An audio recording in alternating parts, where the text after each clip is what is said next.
Pell City for the second time tonight, getting Southside into a third down situation. First time it was 3rd and long. This time it's going to be 3rd and 3. Quarterback once again from the shotgun with a running back behind him. Looked like there was movement there by Southside. I do not see a flag. Ball's on the ground. And Adam, I hate that you missed this because looked like we had movement against Southside, and they didn't call it.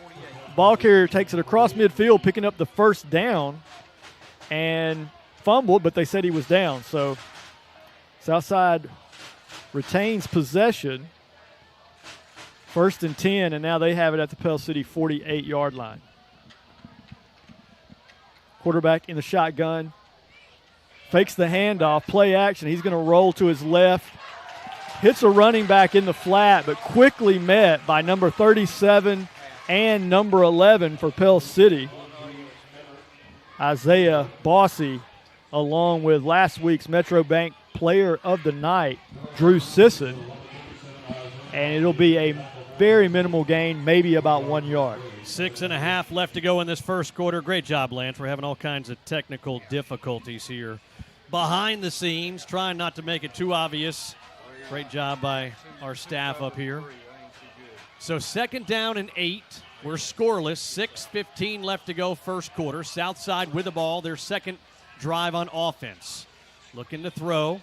Across the middle of the field. Receiver was open, but quarterback throws behind the intended receiver of Cody Roberts, who Cody Roberts for Southside Gadsden versus Hoax Bluff last week, 6 receptions, 191 yards. So we're hoping that our Panthers can keep that Panther tamed a bit more than what Hoax Bluff was able to do. Yeah, the quarterback for Southside Gadsden, Adam, is just a curl route down the field at about the 30-yard line. He just misfired by a fairly good amount. So 3rd and 8 now for Southside. Under a lot of pressure, down goes the quarterback. That's Brooks Naismith, the quarterback. We got a replay on this one. You can see the sack by Drew Sisson here on this replay as you're watching. Yeah, Drew Sisson just coming with a lot of pressure. Here's the replay right here, Adam. Shotgun snap, and looks like, we're back on the field of play. Sorry about that. I thought I was looking at a replay, but. All right, so we got a heat timeout here. I tell you what, let's take a quick 30 seconds, see if we can get everything back in order up here. Are you ready, Tiffany? All right, let's take a quick timeout. It's Panther football on 94.1 The River. Looking for a little more comfort in your life? Don't think you can afford a top brand heating and cooling system? Well, Carrier has the right solutions for every budget. And at Allen Service Company, they'll show you the full lineup of best-in-class home comfort systems. Turn to the experts at Allen Service Company, where financing is available, subject to credit approval. Call 205-338-2311, 205-338-2311, or visit online at allenservicecompany.com. Back here at Pete Rich Stadium, the Pell City Panthers and the Southside Gadsden Panthers. We are knotted at 0, a big region matchup for both these teams. The first region matchup for both Panthers this year. Last year, Southside was able to get their first win against Pell City. Yeah, 1-6 all time. Got that win last year, 22-17. It was a close one, but Southside pulled it out. Adam, Pell City getting ready to receive the punt. Nice punt. Kentrell Borden back to field this thing at the 15. 1, 2, 3 defenders. The fourth helps out there. No gain on that punt return, but Pell City will take possession on offense. Let's go down to our Bobcat of Gadsden sideline reporter, Scott Elliott. Did I see a face mask or did I see a face mask? Well, hello. There we go. Scott. Yes, you did see a face mask, and you also saw a helmet-to-helmet that wasn't called. Referee standing right there. Don't know what's going on, but we'll continue to watch it on the sidelines. Yeah, we need a break, and I've seen a couple not go our way already. Pell City 1st and 10 now from the 14. Going from left to right if you're listening on the radio. Want to remind you can watch this on YouTube and Facebook. Both those channels, 94.1 FM The River. That's Hicks, the running back, split to the left of Smith at quarterback. There's the quick pass to Hicks. Got 2 defenders out there. Gets rid of both of them. Lowers his head A lot of running for maybe a yard, Lance. Yeah, he does a nice job there after the catch, shedding a couple of tackles. But, again, the pursuit was good, and the tackles that he was able to shed, he's running across the field, not up the field. So, going to be maybe a gain of 2 now. 2nd and 8 for Pell City. Southside Gadsden 1-1 coming in. Pell City 0-1. Pell City still looking for their first points of the 2021 football season. The give to Hicks, left side, lowers his head across the 20. Up to the 21-yard line. 3rd and manageable, as opposed to the last one, which was 3rd and about half of St. Clair County. This is 3rd and 3 with 4:40 left to go here in the first quarter. Yeah, something we're going to keep an eye on. Will Pell City be able to establish any type of running attack? Something they struggled with a lot last week, and so far kind of sketchy tonight. There's a quarterback keeper by Smith. He's going to be short of the first down by a yard and a half, maybe 2. And it's too deep in your own territory to get kind of crazy this early in the ball game. Yeah, I would have to agree with you, especially with no score, Adam, and Pell City on 4th and 1, possibly 2, a long one. If it's just 4th and 1, we'll get ready to punt the ball away. And now Southside should have the opportunity to come away with pretty good field position.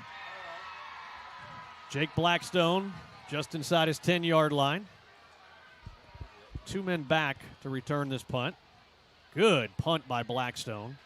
High spiral. Return man takes it on the run at the 45 of Southside across midfield and gets down to the Pell City 43-yard line. So a short field on this offensive possession for Southside. 3:31 left to go first quarter. We are scoreless. Yeah, nice job there by the return man for Southside. I mean, that's what you want to do, come up and make a catch. And the punt coverage team can't just stand around assuming he's going to call fair catch because it's a high punt. He does a nice job right there in the center of the field, getting every bit of territory he could get. And a nice field position start for Southside here with 3:31 left to go in the first quarter. Out of the shotgun, play action. Oh, some pressure back there. Searles can't get the quarterback. A shoulder tackle attempt by Carlos Herring. Wide receiver brushes that one off. Here comes a second defender for Pell City. Yeah, Searles came with all type of pressure. He's wearing number 15 tonight. Just slides off the quarterback. Quarterback even kind of braced himself, thought his knee was going to go down, but he kept his footing, was able to pop back up and fire for a first down along the far sideline. 3:21 left to go here in this first quarter. We're still scoreless, 1st and 10. Back doesn't like what he sees to the right side. Goes left. Here comes a flag. Running back for Southside Gadsden there, Maddox Parsons, 5'10", 190 senior. See what this flag is about here.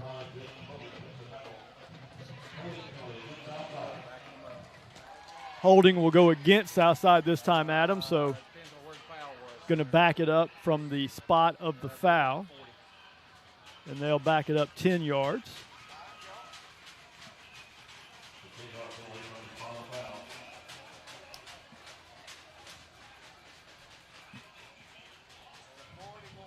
So the 10-yard penalty marches it way back to the 41-yard line of Pell City. And they'll replay first down. 1st and just about, 16? 16 or 17, yeah. 3:04, the clock rolls here in the first quarter. We're scoreless.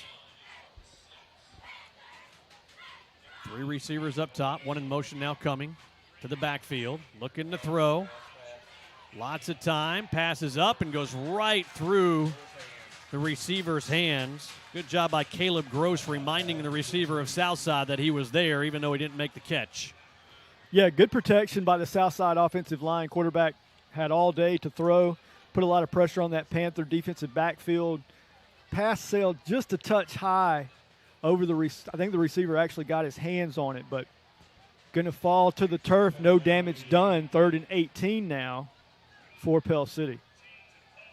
2:46 left to go here in the first quarter. Still no score between the Panthers of Southside and the Panthers of Pell City. Going from right to left on 2nd and long. Here comes some pressure. It's Hunter Otwell. Passes off, and good defense there by the Panthers secondary, and now third down and long. Yeah, actually really close to offensive pass interference. That was kind of looked like a push off to me. Carlos Herring pushed by the wide receiver for Southside Gadsden, and that's going to bring up fourth down. Big third down stop there for Pell City. So a third and long. Oh, they're going to say they didn't change it up on the scoreboard. You're right. It's going to be third down. That holding call, obviously the down didn't count. Mm-hmm. So now it's going to be 3rd and 18. So 3rd and 18. You see 3 receivers up top and 1 down low.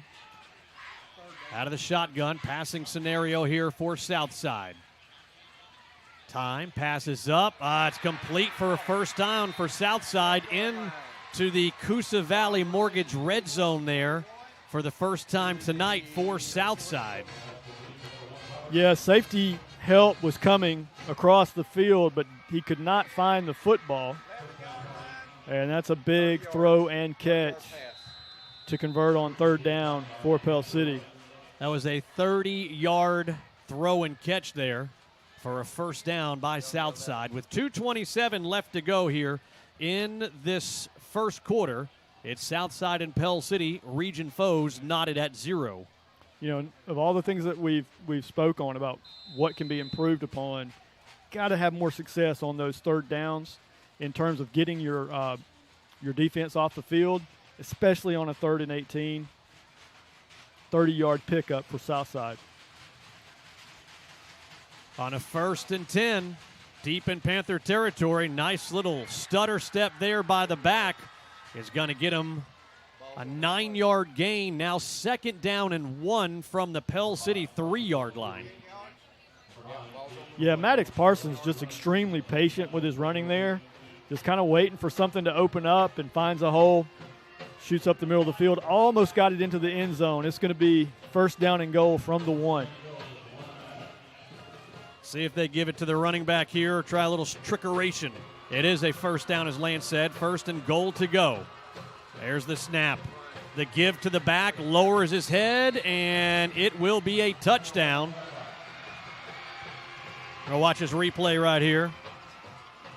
Lowers his head about the 1-yard line and takes it right into the end zone. Boom. You know, and the whole play's made by the offensive line. You don't want to have contact at the goal line. It's too late then. And a lot of times a running back, especially one like Parsons with that low center of gravity, is going to win that battle. Gets just enough of a push through Bossy to get into the end zone. Southside Gadsden drawing first blood up 6-0 here. 1:33 left to go first quarter. Awaiting the PAT. To the upright to our left, plenty of leg, and it is good. 1:33 left to go here in this first quarter. It's Southside 7, Pell City nothing. You're listening to Panther football on 94.1 FM The River. Since 1989, Metro Bank has continued to build on the philosophy of friendly, caring bankers that work to meet the needs of everyone in the community. Whether it's personal or business checking, investment accounts, consumer and commercial lending, home mortgages, equity lines of credit, and more, Metro Bank would love the opportunity to serve you. Come home to us. Metro Bank, member FDIC, an equal housing lender. Discover the Diversicare difference at Diversicare Pell City, where we are a respected provider of post-acute healthcare services. Whether your medical needs are short-stay rehabilitation, complex medical care, or long-term care, Diversicare Pell City has a comprehensive team that is trained to administer high-quality healthcare. If you would like to learn more about Diversicare Pell City, call 205-338-3329 or visit diversicareofpellcity.com. Good Game Company has been a mainstay in St. Clair County and Southside Gadsden Panthers. I want to say hello to everybody that's watching from the Southside area. We appreciate their football team and Southside Gadsden High School sharing our link to where the game is on tonight here on 94.1 FM The River on Facebook and on YouTube. As Southside up 7-0. Kicking away after the 1-yard touchdown run. Return man for Pell City goes 2 yards deep into the end zone. Kentrell wanted to come out, but AHSAA rules say once you cross the plane, then that's going to be a touchback. Yeah, big leg from the Southside kicker. Give him a little love. Number 20. Oh, I'm sorry. Sorry, Alan. I thought you had the number for me. I was trying to get the number of that kicker for Southside. Did a nice job. Put it in the end zone. Pell City going to bring the ball out to the 20-yard line. 1st and 10. Baylor Smith, the quarterback, wearing number 3 for the Pell City Panthers. The give to Day, not much there. Looked like some confusion in the backfield there by Smith, the quarterback, and Deontay Reese, the running back. Pell City still just struggling, Adam, to get that ground game churning. And, man, it really limits what you can do on offense when you can't depend on a running game in terms of lengthening your possession, moving the chains, and obviously getting the ball into the end zone. There's the give to Reese, trying to stretch it out far side, gets about to the original line of scrimmage, so a couple of yards there. Still going to bring up 3rd down and long as we're about 50 seconds left to go here in this first quarter with Southside on top of Pell City 7-0. I see Reese is frustrated with himself, and I'm glad he is, because what he recognizes is that was a little too much east to west. He had a running lane. He got out in space, and then when the defense closed, hey, just got to put your head down, push on through, and get any additional yardage you can. He took it to the sideline. I think he'll do better next time. 3rd down, there's the give to Reese. He does get upended at the 25-yard line, but still 5 yards short of the 1st down marker. And as we go to the end of the first quarter, as the clock winds down here with 10 seconds, yikes, 8 rushing attempts, 5 yards for Pell City, 1-1 through the air for 1 yard.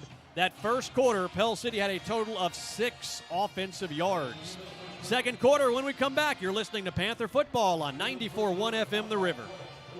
Looking for a little more comfort in your life? Don't think you can afford a top brand heating and cooling system? Well, Carrier has the right solutions for every budget. And at Allen Service Company, they'll show you the full lineup of best-in-class home comfort systems. Turn to the experts at Allen Service Company, where financing is available, subject to credit approval. Call 205-338-2311, 205-338-2311, or visit online at allenservicecompany.com.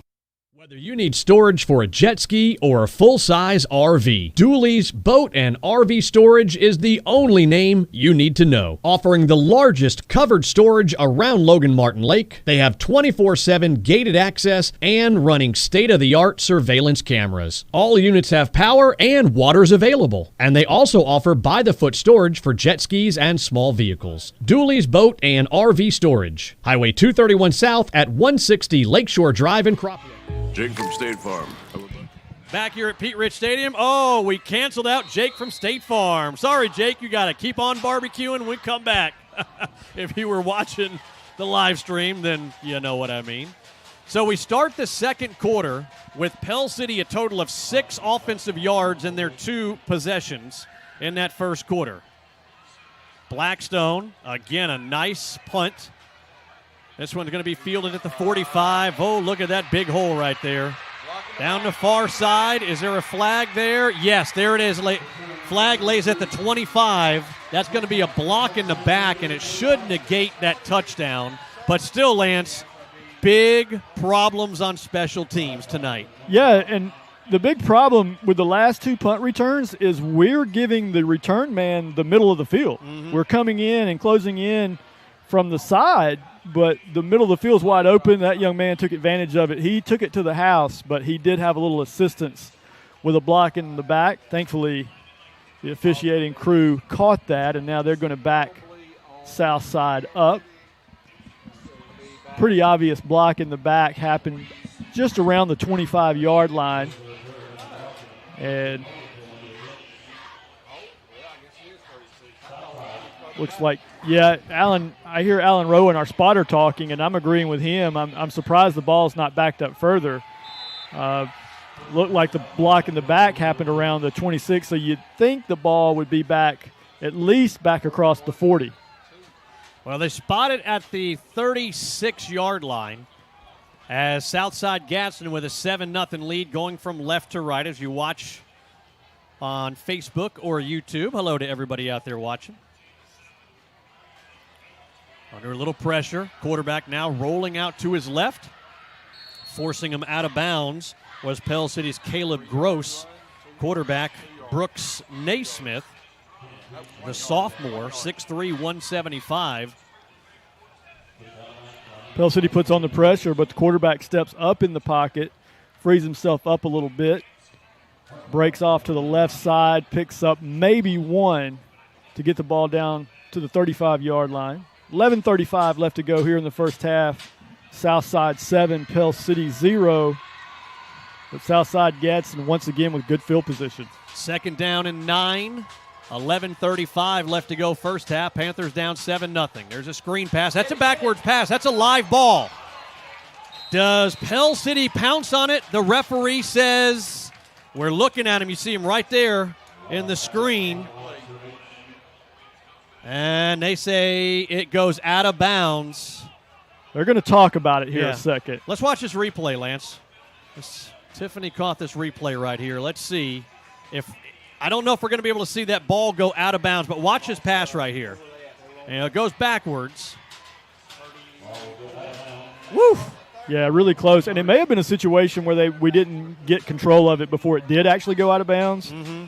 So 3rd and 9 to reset things. Southside does maintain possession of the football. They're going to have it now back across the 40. Let's make it the 43-yard line where they're going to have 3rd and probably make it about 15, 16 to go here. Pell City needs to bow up here on defense. Tight man up top, you see, on 3rd down and long. Rolling to his left, under pressure, passes up, and it is complete. That's going to be enough for a first down. Adam, you see the coaches upset here. Allen saw it. This play should have never happened. The wide receiver jumped. If you've got that on replay, it was clearly a play where they jumped. I think they're going to call it incomplete, thankfully, so it will be a punt. But let's watch this replay here. Thanks to Bobcat of Gadsden, one of our great sponsors. This will show the pass falling incomplete. Well, we thought it would. Boo on that one. Yeah, not the best replay for us that time. Bear with us. It does put a punting scenario on the board for Southside. Good punt is going to go into the end zone.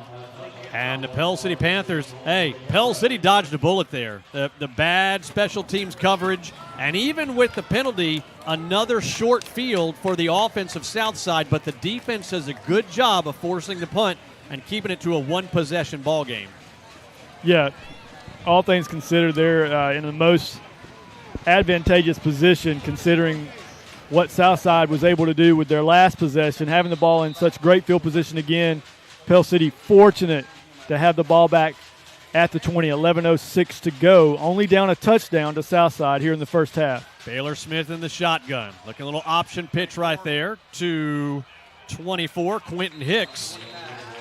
And you know what we did? We almost doubled our offensive output with that one run. We had 6 offensive yards in the first quarter, the whole first quarter.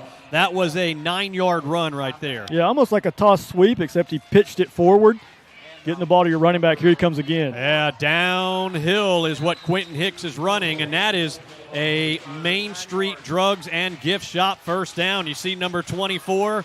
He gives himself his own first down on the screen right there. Hurry up, offense. Check this out. The chains move. 10:30 left to go. Again, the give to Hicks. 1, 2, 3, 4 Southside Panthers bring him down after a 2-yard gain.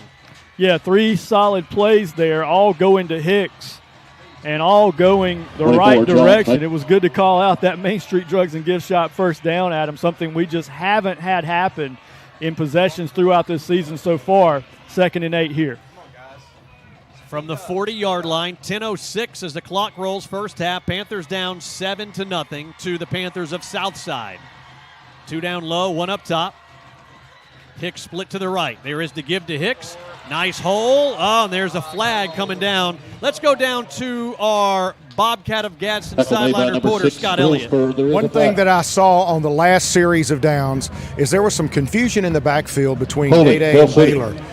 Now, what the coaches came over to the sidelines went after that series, they talked to both of them. They're going to try and work that out, and now you see they've got some things rolling right now.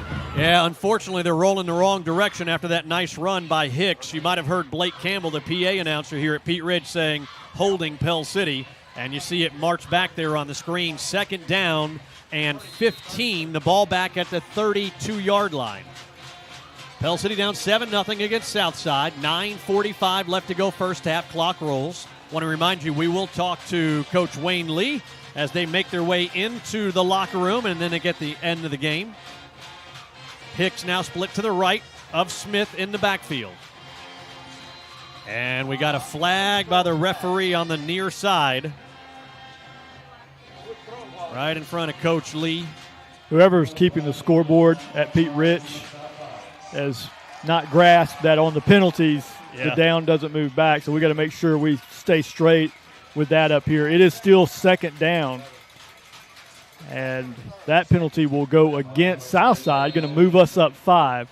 So 2nd down and 11 for Pell City from about the 37. Same formation. Hicks split to the right of Smith in the backfield. Smith going to pass. Got time. There's a throw across the middle of the field. It's complete for a first down to the 40-yard line. That's a nice toss from Smith to Smitty. That's Baylor Smith to Colin Smith, his first catch tonight. I like that out of Colin. He gets open. Let's watch it right here, Adam. Patience by our quarterback as he takes the snap. He's going to step up, wait for Colin to break open, throws a strike. Colin goes up big and strong for the first down reception for Pell City. 21-yard reception, a Main Street Drugs and Gift Shop first down. This time looking for the screen to Smith on the near side, and that DB number 3 sniffed that one out. That's Brody Johnson, the senior, all over that one. Panthers are going to lose 3, maybe 4 on that play. Yeah, he broke right around the blocker there that was setting up for Colin, and Colin's lassoed as soon as he touches the ball. It's like the defensive back was in Pell City's huddle just waiting on that one. Pell City slow to get some substitution onto the field, then run one on as they run one off. Look at Searles out there in the wing, the right wing. They run to that side. I don't know what happened there. Searles was over there to block. He went to his left. Dede went to the right, and he ran into 2 defenders from Southside, 3rd down long. I think we're beginning to understand the number change now for Riley Searles. Riley playing defensive end on defense, but has played some offensive line for Pell City the last year and even the first game. It looks like he's kind of in an H-back position. So he's in the backfield tonight. Smitty down low at receiver by himself. You see him down on the bottom of the screen. 2 receivers up top. 7:45. Clock rolls first half. Panthers of Pell City down 7-0 to the Panthers of Southside. Ball at the Southside 44. Smith lobbing it up. He's got a receiver open. It's Smitty. The 20, the 10, the 5. Touchdown, Panthers! Woo! Look at Colin Smith with the long touchdown catch, a 42-yard touchdown reception with 7:31 left to go first half. Panthers looking to tie it up at 7 apiece. Watching on the replay here, and a quick Smith-to-Smith connection, chemistry building here, Adam, as Baylor just does a nice job putting it up. Smith runs under it, and he can just jog into the end zone. There's a happy mother in the stadium that listens to us, and Adam. Andrew, we know you like that one. Big play. 2 big plays on that possession by Smith, number 14, Colin Smith. 44-yard touchdown reception there. And Sailor Richard, Goon Dad and all, the PAT good, and we got a new ball game. 7:31 left to go first half. 7-7. You're listening to Panther football on 94.1 The River. Jake from State Farm. I would like to formally extend my gratitude for the Russell rate on my insurance. Do you mean surprisingly great rates from State Farm? I don't believe in accepting help, but I'll make an exception. Here's the deal, Russell. There's no special rate. These prices are for everyone. Consider us square. I made that from memory. I know your face that well. For surprisingly great rates and great service, call State Farm agent Bart Perry in Pell City. Like a good neighbor, State Farm is there. Our kickoff spectacular at McSweeney Chrysler Dodge Jeep Ram. Want to stand out from the crowd? Check out our Black Widow lifted trucks. Buy now and get a $2,500 trade-in bonus discount. It's the Make This the Summer event at McSweeney, and we're giving you a $2,500 trade-in bonus discount when you buy at McSweeney Chrysler Dodge Jeep Ram. I-20 exit 158 under the biggest American flag in Central Alabama. Back here at Pete Rich Stadium, new ball game, offensive life for the Pell City Panthers. Adam Baylor-Smith's shown a lot of composure there on that drive. Colin Smith getting open. Nice to see Pell City get on the scoreboard for the first time this season. Blackstone gets the ball down to about the 14-yard line. Good special teams coverage by the Pell City Panthers, and 7:22 left to go here in this first half. It's Pell City 7 and Southside 7. Big region matchup between Pell City and Southside. 7:22 left to go here in the first half. Still plenty of time if Pell City can make a stop here on defense to get the ball back. That was definitely the best offensive possession that the Panthers have had this far. This year. Yes, that's this season. Yeah. Not just tonight, but the season. Southside Gadsden, first down and 10 from their 27.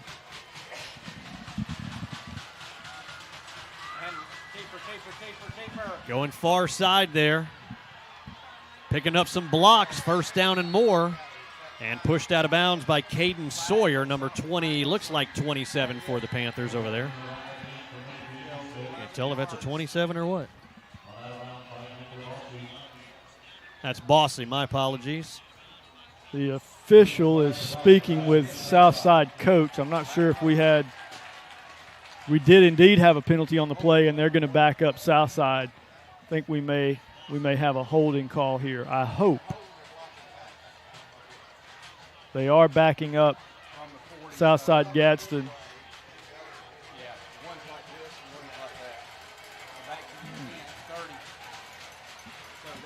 7-11 in the first half, left to go. Looking at some offensive numbers, our stats brought to you by Allen Service Company. Through the air, 3 of 8 for Southside, 42 yards. On the ground, 10 rushes, 9 yards. So 51 total offensive yards so far in this first half for Southside. Give to the deep back, right up the middle. Stood up hard right there. Another tackle by Isaiah Bossy, along with a couple of other Panthers. We got a little altercation. We're going to have a flag. There's a. Yep. Yeah, they were kind of wrestling around down there on the field. Let's see if we can pick up what happened there on this replay. Hello, Bart Perry. Your good-looking hair there. Let's see. You can see it down in the pile. Then they flips, and there's going to be a flag coming out here in a second. A little extracurricular activity. Yeah, right there. I think the left hand by Southside to pushing the mask of a Panther player is probably going to be at least one of the personal fouls, if not offsetting. But I didn't really see offsetting, did you? What do you see, Scott? Coaches are down here saying to throw the Southside player out because he pushed him in the face. Yeah, that is. It's a unsportsmanlike conduct against Southside, so that's what it was. You saw in the replay. And that'll be a 15-yarder against the Panthers of Southside.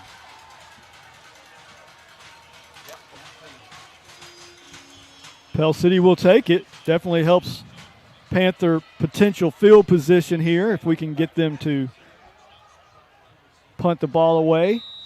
2nd and 20. Yeah, the clock is at 6:58, and the white hat is calling for an official timeout. He's coming over. You can see, if you pan to the left just a little bit, Michael, with your camera. Oh, what you got, Scott? Coach is calling for 3rd down. Referee says it's 2nd down, so there's a disagreement. All right. So it is 2nd down. Thank you, Scott Elliott, our sideline reporter, brought to you by Bobcat of Gadsden.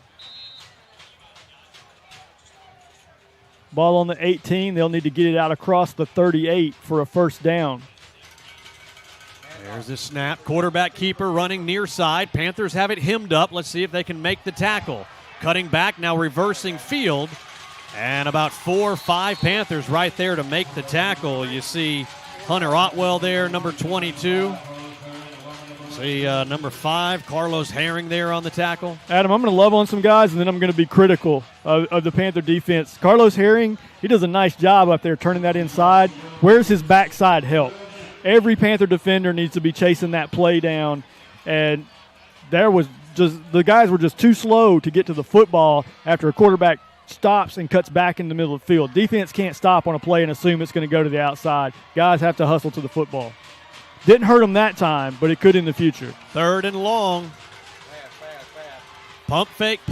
Oh, we bit on it, and luckily the receiver could not catch up with the ball. 2 pump fakes by the quarterback, and the DBs bit, and the receiver was wide open. Cody Roberts, again, last week, Cody Roberts for Southside against Hoax Bluff. He had 6 receptions for 191 yards.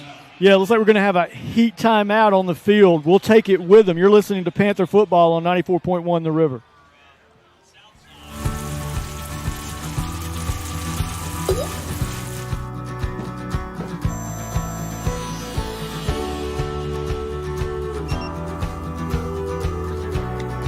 When fire and water threaten your home, hand the cleanup over to the team that stays with you every step of the way in your journey back.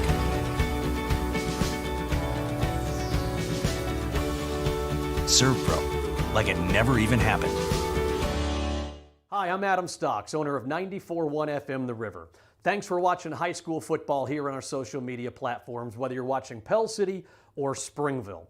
Also want to thank our advertisers who support us and allow us to bring this product to you absolutely free of charge. You pay nothing to watch this broadcast, thanks to our advertisers. So if you need their services, please give them a call. If you know them or you're around town, stop by, let them know that you appreciate them supporting our communities and our teams, and we ask that you do the same. If you have a business that you would like to get in front of nearly 20,000 eyeballs every Friday night, between Pell City and Springville, nearly 20,000 views for these 2 football broadcasts, you can shoot us an email, adamstocks@theriver941.com. That's adamstocks@theriver941.com.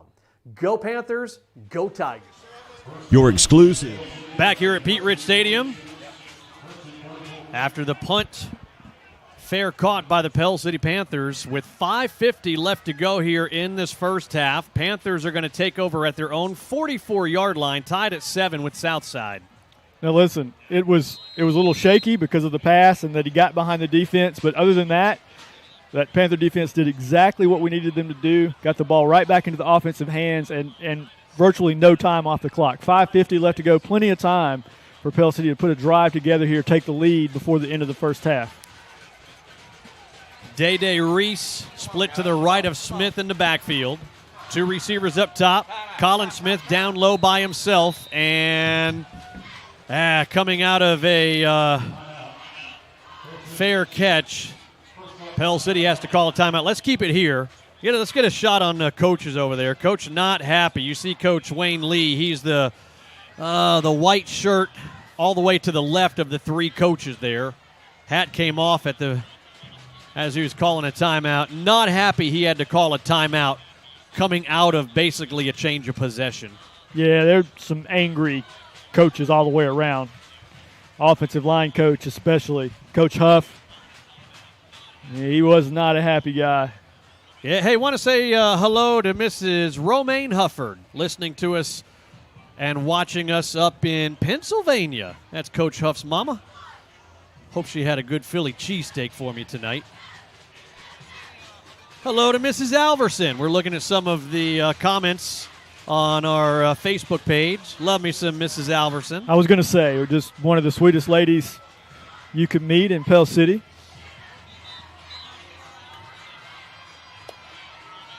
Here we go. Coming out of the timeout, 5:50 left to go here in this first half. We're knotted at 7.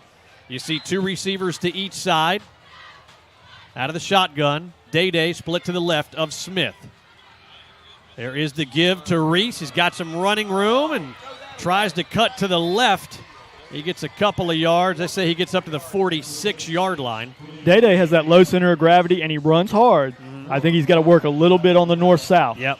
He looks for space, so you want him to follow his vision, but has to remember to keep pushing forward. Gain of about 3 on that play for Day. 5'8", 180 is Reese, so he's a load back there. 3 receivers up top. Second and we'll call it 7. 5:15 left to go. We got a flag on the far sideline at the 45, way over there. It's going to be a false start against the Pell City Panthers. And that'll back them up 5. I'm sorry, Adam. Excuse me, as Coach Huff now is going up and down the sideline on the Pell City side of the field. He's pacing with frustration. 5:10 left to go. Clock now running. Time left here in the first half. Pell City 2nd and 12 after the false start. Ball at the 43-yard line.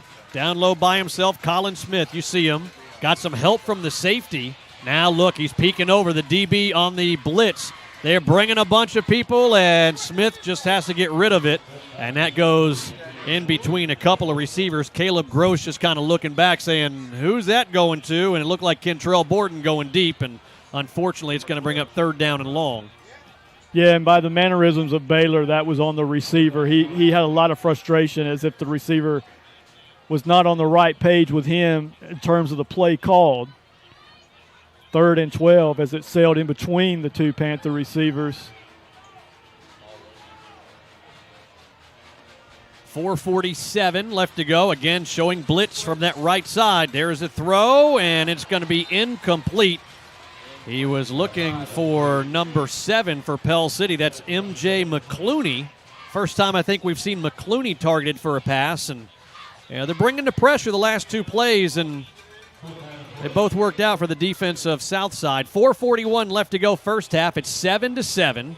And back again to punt is Jake Blackstone, going to be standing about the 25 as the good old 748 comes rolling through. Well, once again, the Panther defense for Pell City will be called on this time, maybe not just to get the ball back, but keep Southside from adding any more points. Let's go to the half tied up at least. Good high kick, calling for a fair catch. It bounces off a couple of players. Southside's got the ball. And I saw one of the referees throw a marker down, not a flag, but a marker saying this is where it's happening at the 30. And do we have, let's see what we got on replay right here. Let's watch this, Lance. First of all, watch the return man. He's given a shaky fair catch if it's a fair catch signal. Let's see what he does here. He's waiting. I think he did brush his hand. Ball comes up short. Did it hit a Panther? It looked like it might have hit one of our guys in the back as it was coming in. It obviously hit a Panther, though, right? It did. I gotcha. Put-un-ching. Yeah. And that's why they spot the ball. You can see at the 31 of Southside, that's where it hit the Pell City Panthers, so the ball was dead even though it rolled back to about the 20. Hey, give us a shout-out. If you're watching on Facebook, we're monitoring Facebook. If you're watching on YouTube, we're not monitoring that right now. We're glad you're watching, but on Facebook, shoot something over there in the comments. We'll give a shout-out to you wherever you might be watching from on this Friday night.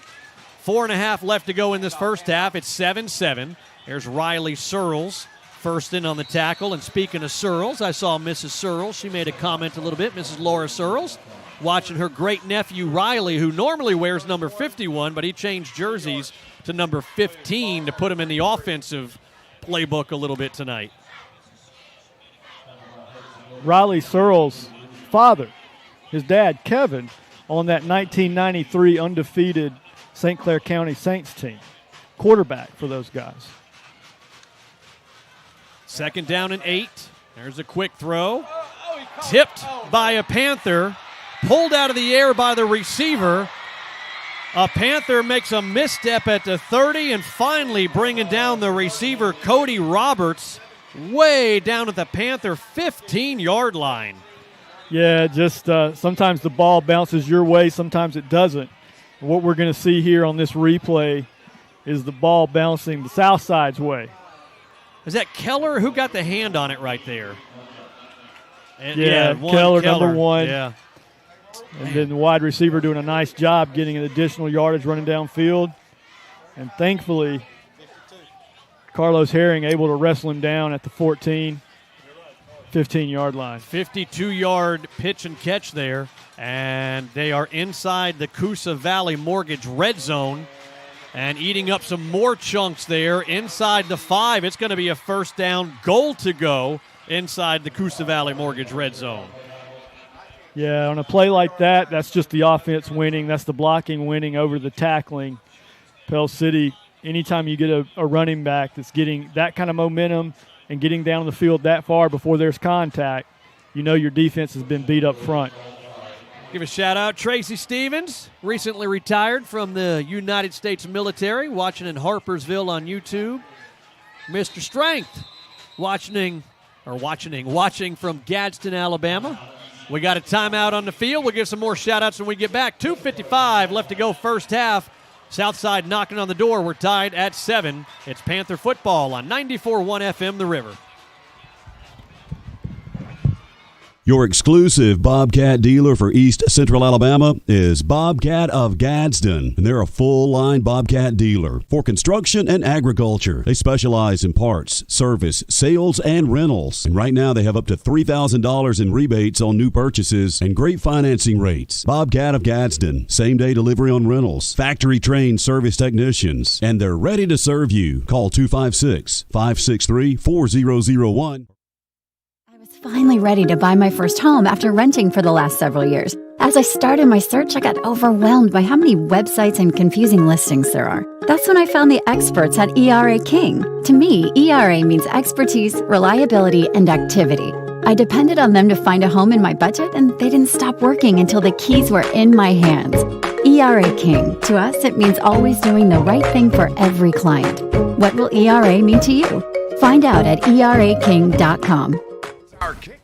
Back here at Pete Rich Stadium, the Pell City Panthers and the Southside Gadsden Panthers, 7 apiece. And Southside first down, goal to go inside that Coosa Valley Mortgage red zone. A receiver way down low by himself, one up top. Got a back split to the right and behind the quarterback of Southside. There's the give to the deep back.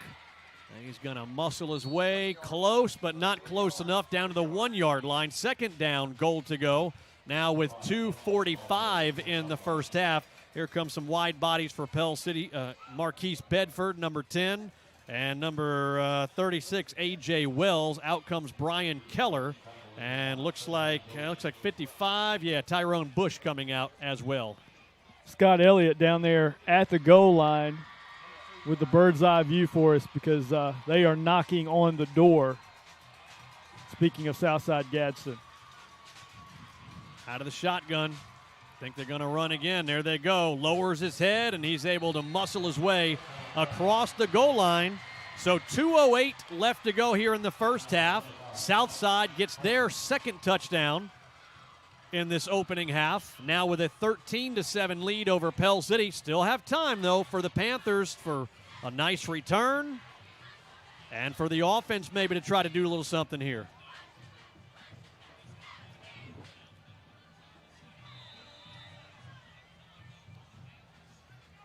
Let me give some more shout-outs. Want to say hello to Pell City School Board member Lori Mize Henderson. She's at the house watching tonight. Glad you're watching there. Ginger Bowling, watching her great-grandson Smitty.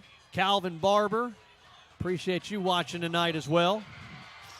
Extra point is up, and it is good. Calvin Barber, that's my uncle, Adam, listening from South Carolina. So we got lots hello to you as well. Lots of quarantine people. Katie Sims watching from home during quarantine. Mike and Carissa Harris, they're watching from Gulf Shores. Let's see who we else got out there. Mark Boyle, hey Mark, what you up to? Amy Hazelwood, hey Amy. Former voice of the Pell City Panthers here at Pete Rich, 2 miles down Wolf Creek Road South. Old Vito Franklin. Mark Johnson, hey Mark. Mentioned Tracy Stevens. Heather Tidwell, she is in quarantine right now as well. Hey Heather, we're going to miss you tomorrow at youth football, which, by the way, I volunteered to run the chain gang. Benny Leverton. Hey, Benny. Andrea Hoppa. She got to see her number 14 score a touchdown in the first half. That is a number 14 fan. Mama was happy. Hey, I got to tell her, I've been impressed. Let's see. Kids balling. Shannon is watching from Kimberly. Hey, Jenny Gurley, class of 1990 here at Pell City High School. Chandler Johnson says shout out to Quentin Hicks. Kathy Elrod, Southside fan, listening and watching from Southside. How about Anthony Weber, originally from Pell City? He's watching in Collierville, Tennessee. Jarius Booker, remember old Book, linebacker for Pell City? He's watching tonight from Montgomery. 10 years later, James Barber watching. Christy Ellard. Hey, Christy. I bet she's jonesing because she can't watch number 10 on the field anymore. Here we go. We're about to start. A little kickoff here. We got a 5-yard penalty against Pell City, looks like. No, against Southside. They're going to back them up 5. Did you notice what happened, Alan? We've giving all shout-outs. Yeah. 2:07. Let me reset a little bit here. 2:07 left to go in the first half. Southside up 14-7. Hey, we're going to be talking with the superintendent of the Pell City school system coming up here in just a couple of minutes when we go to break. Dr. Jimmy Martin, he'll join us here up in the press box. And we'll get the latest on, of course, we'll talk about quarantine, get the latest on Durand North, the construction, all kinds of good stuff going on around Pell City school system. We'll talk to him during the half. Don't forget, Scott Elliott will get a quick word in with Coach Wayne Lee as they make their way into the locker room. There is the kick, taking it at the 10 at the far side. Looking patiently for some room is Carlos Herring across the 30 to the 32-yard line. So a minute 58 the offense of Pell City will have to see if they can muster up some extra points on the scoreboard before we go into the locker room. And, you know, on the scoring drive, they showed some quick hits. They've shown that they can go into a hurry-up type offense, no-huddle type offense, so they'll need to utilize all of those things right now. Going to keep it here. We got a timeout on the field. We'll keep it here. 1:58 left to go here in the first half. Southside up 14-7. Let's look at some stats real quick. I always appreciate Alan Rowan and David Birmingham, our spotters. Allen Service Company bringing you the stats. David statistician, Alan Rowan spotter. Sorry, David. I know that would highly offend you if I didn't make sure. Yeah, absolutely. Both are important. Southside, are we looking at? Okay, Pell City right here. 4 of 6 through the air, 63 yards, 13 rushes for 29 yards. And, Adam, that all came in the latter, midway through the second quarter is when we began to put those numbers. Well, we had 6 yards in the first half. Remember that. Yeah. First quarter, excuse me.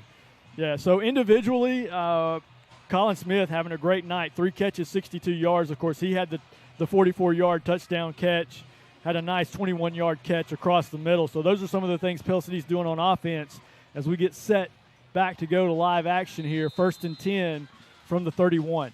There we go. Let's see if our quarterback, Baylor Smith, can make something happen. He hands it off to Hicks, finding a little running room right side. A lot of running room. A spin at midfield down to the 45-yard line. And just like that, the field just got super short. As we watched a replay of number 24, he gives himself a first down, brought to you by Main Street Drugs and Gift Shop. Check out this run right here by 24. It's a 23-yard first down run. Here he comes again, running up the middle. Hicks, 6 feet, 225 pounds. That's a big kid when he gets those wheels turning. I don't think there's a lot of DBs that want to tackle him. They went to a hurry-up offense there. They gave to Hicks again a 2-yard gain down to the 44-yard line. Clock under a minute and a half and ticking. Again, the give to Hicks, looking left side, gets tripped up. And he gets down to the 42-yard line. 3rd down and 5 for the Pell City Panthers. 14-7 Southside on top of Pell City. Pell City going to have to do a little bit of clock management here. Obviously, if you run the ball, the clock's going to keep running, so maybe we put it up in the air here. Clock is under a minute as it continues to roll. 2 receivers at the short side, 1 up top. That's Hicks split to the left, showing blitz. Here they come, and it looks like we're going to get an easy 5. I don't know if it's going to be enough for a first down. I think the blitzing linebacker or DB from the left side came across. They actually gave it to us. Oh, is it us? They're going to say he was drawn off. 21 years, I should be better than that, I guess. Well, the best thing that happened was the clock stopped. Pell City was taking way too much time up at the line of scrimmage. 51 seconds to go, 3rd down. So, at the same time, I don't want to criticize our coaches because they also don't want to give the ball back to Southside. So I understand it from that perspective as well. 3rd down and 11 for Pell City as we reset. 51 seconds left to go first half. It is a 14-7 lead, Southside over Pell City. A region matchup, the first of the season for both of these squads. I don't know what the delay is here. The white hat finally blowing the whistle, and we go to play. So the clock goes back in motion. The clock is at 45 on 3rd down.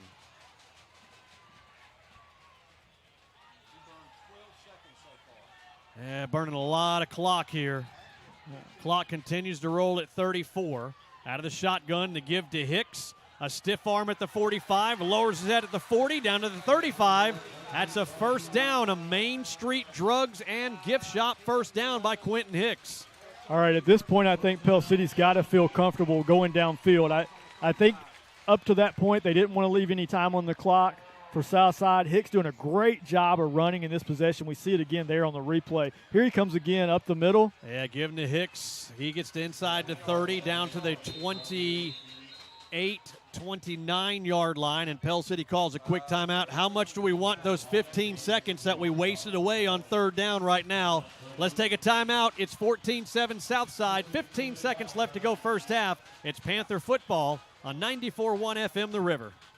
Kickoff spectacular at McSweeney Chrysler Dodge Jeep Ram. Used cars specially priced as low as $199 a month. Plus, introducing our black tie experience. Every McSweeney vehicle now comes with 2 years free maintenance and free car washes. Plus, McSweeney makes it happen with all kinds of credit every day. That's McSweeney Chrysler Dodge Jeep Ram. I-20 exit 158 under the biggest American flag in central Alabama.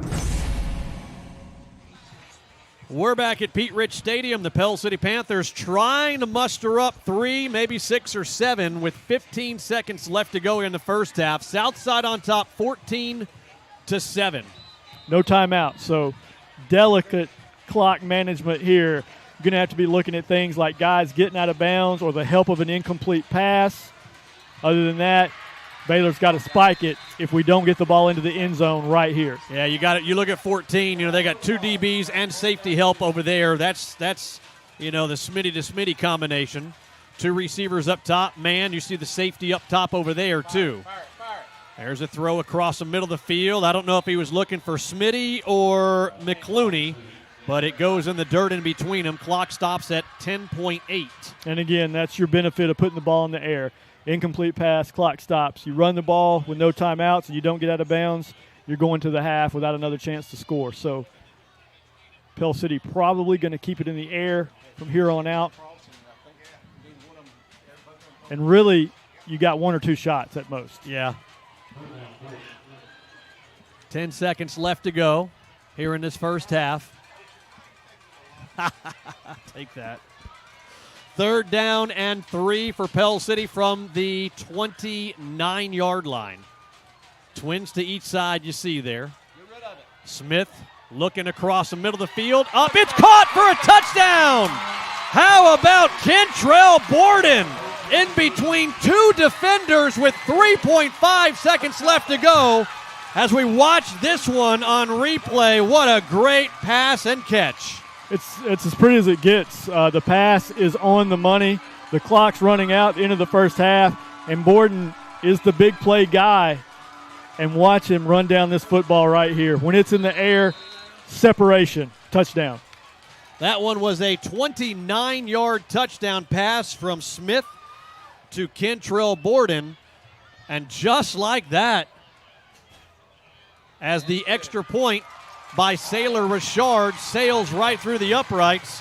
The Panthers, both of them knotted at 14 apiece with 3.5 left to go here. 3.5, that is, seconds left to go here in this first half.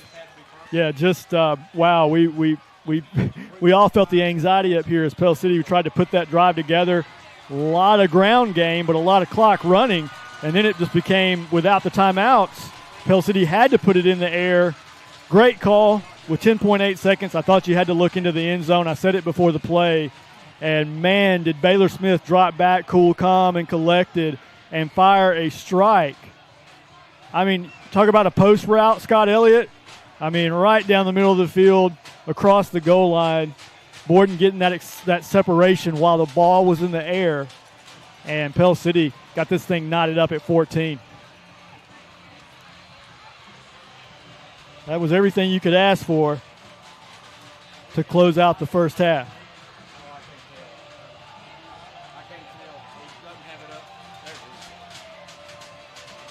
So Jake Blackstone going to be kicking the ball off from right to left with 3.5 seconds left to go here in this first half. Again, tied at 14, a big region matchup. You know, last year, Southside was the 3 seed coming out of our region. It was what, Oxford, Fort Payne, then Southside and Arab, if I remember correctly. And do you remember what that earned them in the playoffs? A loss. Who did they play? Clay Chapel. I think it was 61-6, maybe. Yeeks. All right, let's get this covered here on special teams here. Make sure nothing crazy happens. And there is a good open field tackle there by, looked like 29 Berry. Let's go down to Scott Elliott, who is with Coach Wayne Lee. Coach Lee, I see a smile on your face. What have you seen here in this first half? Oh, man, that right there, the offense getting some stuff together. That score right there before halftime with us getting the ball is absolutely huge. You know, I mean, I don't know what to say about the defense right now. I mean, we slap a ball down right there, it goes right to the guys in the guys' hands, and they take it down and go score. But we'll get all that fixed. But that score tying it up right there before half with us getting the ball back, taking the momentum right there is huge. What have you seen with Hicks? What have you seen for Hicks to be able to open it up like that? He's running the ball like he's capable of right now, and that's what we got to have. All right, thanks, Coach. Yeah, Hicks definitely running hard in the latter part of that first half. We'll take a look at our first half stats coming up during the break. We'll take a listen into the Pell City High School Marching Band of Gold, and here in just about 3 minutes, we're going to talk to the superintendent of the Pell City School System, Dr. Jimmy Martin. We'll get the latest on COVID in the Pell City school system. We'll get the latest on the construction going on. Duran North, just to our right, is undergoing a major reconstruction. We'll talk about that and a lot of other good stuff going on around the Pell City school system. At the half, it is Pell City 14 and Southside 14. Stick around. It's Panther football on 94.1 FM The River. Finally ready to buy my first home after renting for the last several years. As I started my search, I got overwhelmed by how many websites and confusing listings there are. That's when I found the experts at ERA King. To me, ERA means expertise, reliability, and activity. I depended on them to find a home in my budget, and they didn't stop working until the keys were in my hands. ERA King. To us, it means always doing the right thing for every client. What will ERA mean to you? Find out at eraking.com. Kickoff spectacular at McSweeney Chrysler Dodge Jeep Ram. Used cars specially priced as low as $199 a month. Plus, introducing our black tie experience. Every McSweeney vehicle now comes with 2 years free maintenance and free car washes. Plus, McSweeney makes it happen with all kinds of credit every day. That's McSweeney Chrysler Dodge Jeep Ram. I-20 exit 158 under the biggest American flag in Central Alabama. About buying your first home? Then Coosa Valley Mortgage can help you unlock the door to home ownership. With first-time home buyer programs that can put you in the home of your dreams. Conventional, FHA, USDA, VA, or construction perm options. Call 205-884-2665 or visit CoosaValleyMortgage.com to see what Coosa Valley Mortgage can do for you. Coosa Valley Mortgage, we've got you covered. Equal housing lender, NMLS 198757. Since 1989, Metro Bank has continued to build on the philosophy of friendly, caring bankers that work to meet the needs of everyone in the community. Whether it's personal or business checking, investment accounts, consumer and commercial lending, home mortgages, equity lines of credit, and more, Metro Bank would love the opportunity to serve you. Come home to us. Metro Bank, member FDIC, an equal housing lender. Discover the Diversicare difference at Diversicare Pell City, where we are a respected provider of post-acute healthcare services. Whether your medical needs are short-stay rehabilitation, complex medical care, or long-term care, Diversicare Pell City has a comprehensive team that is trained to administer high-quality healthcare. If you would like to learn more about Diversicare Pell City, call 205-338-3329 or visit diversicareofpellcity.com. Good Game Company has been a mainstay in St. Clair County and far beyond since 1955. A strong supporter of local schools and charities, Good Game Company is a believer in giving back to its communities. With nearly 100 employees, their projects include Honda of Alabama, Benjamin Moore, WKW, Metro Bank, and the All-American Ford. Good Game Company, proud to support local athletics and academics. This is Teresa Carden with Lake Home Loans at Classic Home Mortgage. Our team works together to carry you to your goal to purchase or refinance for better rates, shorter terms, or cash out, or all three. Good luck to the Pell City Panthers for a winning season. Play-by-play and working together, you can win. Let our team take you play-by-play to your home loan goals. Teresa Carden, Classic Home Mortgage, 205-405-0603. That's 205-405-0603. Hey, everybody. Welcome back. Halftime here at Pete Rich Stadium, home of our Pell City Panthers, as we've got a good one. Pell City getting 14 on the board, Southside getting 14 on the board, and we got the superintendent. You didn't bring any hot dogs, no fried Oreos, nothing. Dr. Jimmy Martin, superintendent of the Pell City school system, joining us here. And first of all, appreciate you coming up and joining us. Glad to be here. Glad to be here, Adam. Appreciate you having me. Absolutely. Lots of good things going on in the Pell City school system. Let's start with the one that's a big topic everywhere, COVID. How is it impacting the Pell City school system? Well, how are we holding out? Well, I tell you, our numbers this week actually ended up being identical to last week. We have 177 positives this week. It's not good, but I'll say this, it's not good anywhere in this state right now.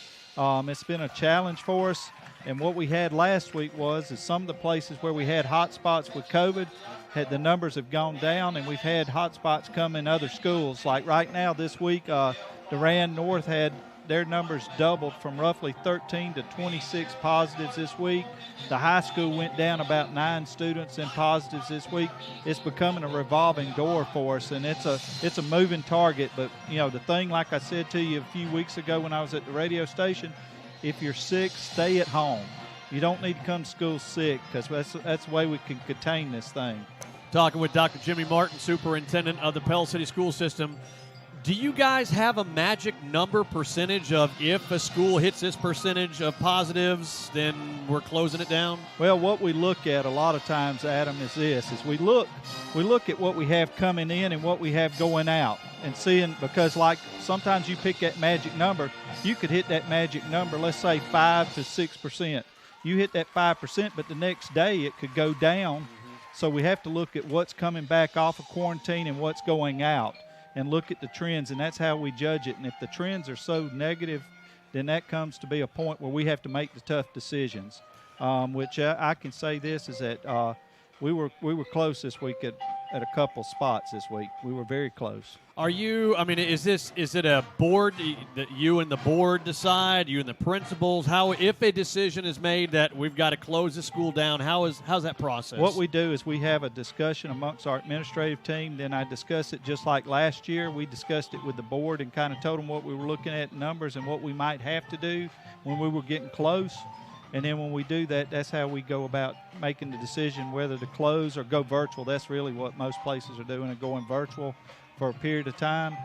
Several schools across our state just in the last week have gone virtual for a period of about 2 weeks, give it a chance to kind of cool down. Fortunately, we haven't gotten to that point, but we've been close. Talking with Dr. Jimmy Martin, superintendent of the Pell City school system here. The Gadsden band on right now. As soon as we wrap up here, obviously we'll bring the full show of the Pell City High School Marching Band of Gold coming your way. Want to thank Good Game Company for sponsoring our halftime where we bring the interviews and we bring the Pell City High School Marching Band of Gold. Let's talk about some good stuff. Okay. Right behind your right shoulder, Durand North, a whole lot of construction going on. Traffic is crazy right now. Yes, it is. But what all's going in there? Well, right now, that's going to be the consolidation of our 7th and 8th grade, and they've actually already started pouring footings and things of that sort. We were have a little bit of deal we've been dealing with in the summer with the weather and things of that sort with the abundance of rain, but it slowed us down a little bit, but we're beginning to catch up in this project. They already have done some work in the existing Durand, the existing facility, with some painting and some things like that, redid some things in the gym and working on some dressing rooms there. And they've already poured the footings more or less for the expansion of the cafeteria, and they've already poured them out front, and they're working on the side that's going to be the portion of the building which is the storm shelter portion of the new building. It's going to be done before the end of the year, right? We hope so. We hope so. What is the hopefully completion date on Our it? hopeful completion date that we've actually given the contract companies August 1st. And we're going to hold them to that as long as we can. But that's our goal right now is August 1st. How about any other building projects on Yes. the short list over here? What we're looking at right now is once we get that going, we're going to convert the current Durand South into our pre-K center. And my architect is supposed to get with us in the next couple of weeks to talk with us a little bit about some of the project scope and things of that sort. When you do a conversion on that, you have to think of everything as far as like the bathrooms, reconfiguring those because you're dealing with smaller kids. Right. But we're excited about that. Our our pre-K teachers, we've had meetings with them. They've had input in the process of things they'd like to see in that facility because we want to make it friendly for those 4-year-old kids. I got a recommendation. Yes. For the janitor, make sure the urinals are low with those little kids. Yes, amen. Amen. Look, we got to wrap up. I'd love to spend some more time, but Southside Gadsden's just about done. We want to make sure we get set up to catch the Pell City High School Marching Band of Gold. As you are a former band director yourself who played down at Auburn and Yes, I everything, did. so want to make sure we get the whole show. Thanks so much for coming on with us. Thank you. Appreciate y'all covering us and everything for our kids. Appreciate it a bunch. We're going to take a quick timeout. When we come back, the Pell City High School Marching Band of Gold at the half. It's Pell City 14, Southside Gadsden 14. It's Panther football on 94.1 FM The River. Since 2002, State Representative Randy Wood has been serving the people of District 36 with pride and integrity. Randy Wood also knows what it's like to run a small business, having owned and operated Wood's Auto Body Shop for years. And Randy also served in the Alabama National Guard. State Representative Randy Wood, a proud supporter of athletic and academic excellence in Alabama schools. And go Panthers! Looking for a little more comfort in your life? Don't think you can afford a top brand heating and cooling system? Well, Carrier has the right solutions for every budget. And at Allen Service Company, they'll show you the full lineup of best-in-class home comfort systems. Turn to the experts at Allen Service Company, where financing is available, subject to credit approval. Call 205-338-2311, 205-338-2311, or visit online at allenservicecompany.com. Whether you need storage for a jet ski or a full-size RV, Dooley's Boat and RV Storage is the only name you need to know. Offering the largest covered storage around Logan Martin Lake, they have 24/7 gated access and running state-of-the-art surveillance cameras. All units have power and water's available, and they also offer by-the-foot storage for jet skis and small vehicles. Dooley's Boat and RV Storage, Highway 231 South at 160 Lakeshore Drive in Cropwell. Jake from State Farm. I would like to formally extend my gratitude for the Russell rate on my insurance. Do you mean surprisingly great rates from State Farm? I don't believe in accepting help, but I'll make an exception. Here's the deal, Russell. There's no special rate. These prices are for everyone. Consider us square.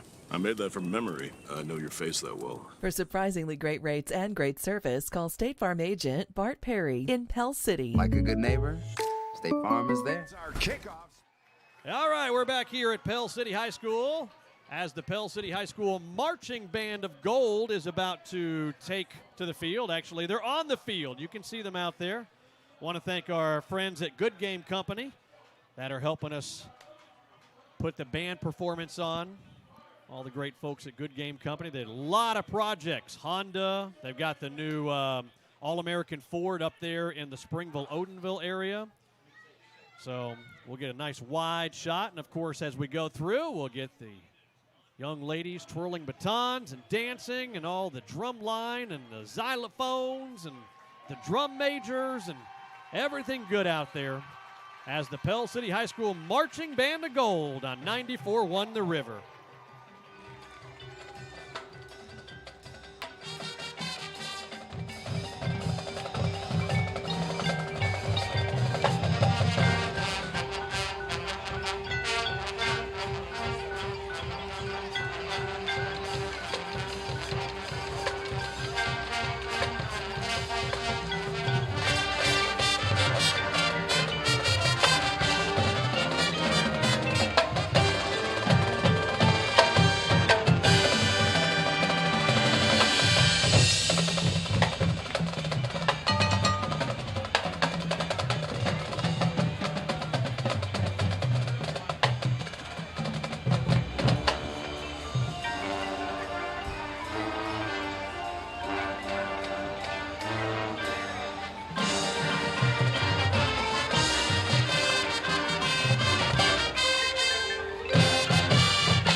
you need the storage Pell City for High a jet School ski marching or a band of full-size gold doing a RV. fantastic job, as always, Mr. Corey Funderburg, the band director here at Pell City High School. At the half, it's Southside 14, Pell City 14. Second half, and our halftime stats coming up.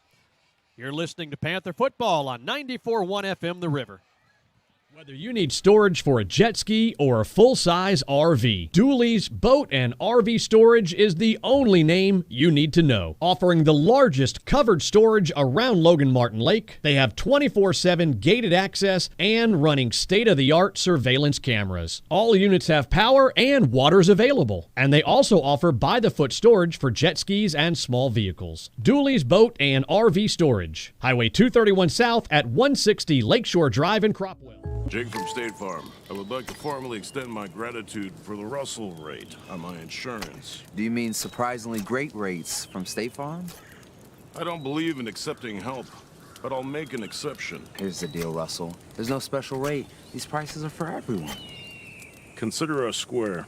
I made that from memory. I know your face that well. For surprisingly great rates and great service, call State Farm agent Bart Perry in Pell City. Like a good neighbor, State Farm is there. Our kickoff spectacular at McSweeney Chrysler Dodge Jeep Ram. Want to stand out from the crowd? Check out our Black Widow lifted trucks. Buy now and get a $2,500 trade-in bonus discount. It's the Make This the Summer event at McSweeney, and we're giving you a $2,500 trade-in bonus discount when you buy at McSweeney Chrysler Dodge Jeep Ram. I-20 exit 158 under the biggest American flag in Central Alabama.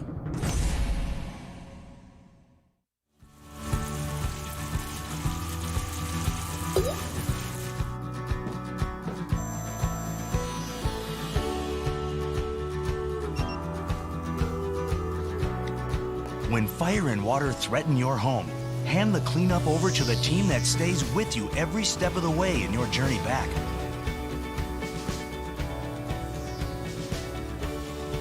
ServPro, like it never even happened. Hi, I'm Adam Stocks, owner of 94.1 FM The River. Thanks for watching high school football here on our social media platforms, whether you're watching Pell City or Springville. Also want to thank our advertisers who support us and allow us to bring this product to you absolutely free of charge. You pay nothing to watch this broadcast thanks to our advertisers. So if you need their services, please give them a call. If you know them or you're around town, stop by, let them know that you appreciate them supporting our communities and our teams, and we ask that you do the same. If you have a business that you would like to get in front of nearly 20,000 eyeballs every Friday night, between Pell City and Springville, nearly 20,000 views for these two football broadcasts. You can shoot us an email, adamstocks@theriver941.com. That's adamstocks@theriver941.com. Go Panthers, go Panthers. Back here at Pete Rich Stadium, the Pell City Panthers and the Southside Gadsden Panthers knotted at 14. We got a couple minutes away from kickoff. All right, let's take a look at our stats brought to you by Allen Service Company. They look a whole lot better, Pell City's does, than they did at the end of the first quarter, when at the end of the first quarter, Pell City had 6 yards of offense. No doubt about it. Baylor Smith, 5 of 8 through the air, 92 yards and a touchdown. Colin Smith, he's that main target right now. 3 catches, 62 yards and a touchdown. But don't forget Kentrell Borden coming in right before the end of the half. 3 seconds to go, folks. 10 seconds on the clock when the play started. Baylor Smith to Kentrell Borden to knot it up at 14 at the half. 29 yards out with a diving catch in the end zone by Borden. On the ground, it all started with Hicks there in that drive. For the first time this season, Pell City dominating on the ground. That's going to give Hicks 10 carries, 70 yards in the first half. Reese, 6 carries, 21 yards. Smith, two catches, 16 yards, thrown in the sack yardage as well there. Best news, or even better news, Pell City receiving the second half kickoff after deferring when they won the toss in the first half. Southside coming into this matchup 1-1 overall. Pell City 0-1 overall. Southside losing to 5A Lincoln in week 1, and they put it on 3A Hoax Bluff 31-0. Last week, Pell City getting shut out to 5A Leeds 17-0 here at Pete Rich last week. And then here we have a really good football game, 14 apiece between Pell City and Southside Gadsden. As we're getting ready to kick this sucker off here in the second half, Southside kicking to the Panthers from right to left. Looks like Kentrell Borden, and is that Carlos Herring? Who is that on the far side? I can't tell. His jerseys are hard, especially when they got them kind of rolled up a little bit in their stomach area. You had it right. Trust those eyes. Carlos Herring. Good kick there by the kicker for Southside, and Kentrell Borden grabs it. He wanted to come out. You can see him doing a little jump right there. For our fans listening in, I should say for the Southside Panther fans, Abdullah Alabasi. I hope I pronounced that correctly. Number 98, the kicker, 5'10", 165, a junior. Doing a nice job putting that ball in the end zone for Southside Gadsden. Yeah, and, they watched some film. They saw that the return team for Pell City, we returned 198 yards last week for a touchdown. However, 20 yards away from the play, there was, I think it was a block in the back, a hold. I forgot what it was. It negated it. But Southside, they're saying, look, put the leg behind it and put that thing in the end zone. And so far, he's done it both times. Out of the shotgun. There's Hicks making a nice move at the 25 as he reaches for the 30-yard line. They call him down at the 29. That's a nice 9-yard run. And last year, Lance, Hicks probably weighed about 20 pounds more than he does this year. And he would really wear on the defenses in the second half. He's a little bit lighter this year. Let's see if he does the same thing in the second half this game. There is the give to Hicks. He's carrying one guy. Here comes 4 more for the tackle. Now, the flip side of that equation, Adam, is Hicks would wear on himself sometimes too, specifically on long runs down the field. You kind of see him wear out as we get another Main Street Drugs and Gift Shop first down. Hicks powering his way on up to 12 carries, 81 yards. Going from left to right at the 31-yard line of Pell City. Again, the give to Hicks, the workhorse here, up to the 35. That one good for a 4-yard gain. Just getting underway here in the second half as the Panthers, both of them, Southside and Pell City, knotted at 14. Looked like Southside was going to go in with a 14-7 lead, and Pell City with a couple of big plays with just less than a minute left to go on the clock in the first half. They tied it up on a beautiful catch by Kentrell Borden. Day-Day in to spell Hicks, Adam. Yeah, Day-Day, as in Deontay Reese wearing number 6. You see in motion down low. Now comes Kentrell Borden. And that's Colin Smith by himself up top. There is the give to Reese. Gets rid of a couple of guys. That's the same play. If you remember in the first quarter, there was some miscommunication as far as who's supposed to go where when they're handing the ball off. Same play. Yeah, quarterback definitely showed some frustration again. They're having a talk right now in the backfield in terms of where that ball's supposed to go, what hole it's supposed to go through. 3rd and 10 now. You see number 15 lined up on the left side on the top there at the wing position. That's Riley Searles, linebacker and fullback. They want to run behind him. There's the pitch, and the ball is on the ground, and Southside takes possession at the 23-yard line of Pell City. And as you look across the way, if we get a shot of the crowd over there, a great visiting crowd by Southside. You can see the student section kind of in the bottom right-hand corner there. Good traveling squad from Southside. Yeah, great crowd they brought down here tonight. Not crazy about a pitch on 3rd and 10, and you show it's easy to be critical after the play and you turn it over, but I'd like to have put the ball up in the air there. Not my call, but 1st and 10 for Southside, their first offensive possession here in the second half. Down to the 20-yard line. Not quite the Coosa Valley Mortgage red zone. Close to it. They're about a half a yard short on that 3, maybe 4-yard gain. 9.5 left to go here in the third quarter. 14 apiece at the 20.5-yard line.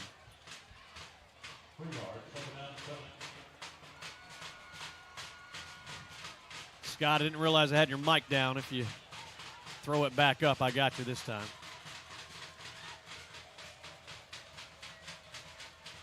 Out of the shotgun on second down from the 20.5. Looking to throw. Some good coverage. It's going to be caught, and that's going to go for 6. I don't know if that's actually the receiver he was looking for. I don't know if we caught that on replay, but it goes for 6 either way. Let's watch this on replay. I thought he was trying to get the cat coming from the bottom of the screen up. See him down low. No, my bad. I thought he was going to the one coming from the top. Either way, it's 6 for Southside. That was a 20-yard touchdown reception. So just like that, it's a 20-14 lead for Southside, awaiting the PAT. Offense starting to pick up in this one as the PAT sails through true for Southside Gadsden. Extra point up and good. 8:58 left to go, third quarter. Still lots of ball game left. It's Southside 21, Pell City 14. Panther football on 94.1 FM The River. Your exclusive Bobcat dealer for East Central Alabama is Bobcat of Gadsden, and they're a full-line Bobcat dealer for construction and agriculture. They specialize in parts, service, sales, and rentals. And right now they have up to $3,000 in rebates on new purchases and great financing rates. Bobcat of Gadsden, same-day delivery on rentals, factory-trained service technicians, and they're ready to serve you. Call 256-563-4001. I was finally ready to. Back here at Pete Rich Stadium, the Pell City Panthers down 21-14 after the 20-yard touchdown reception by the Southside Panthers.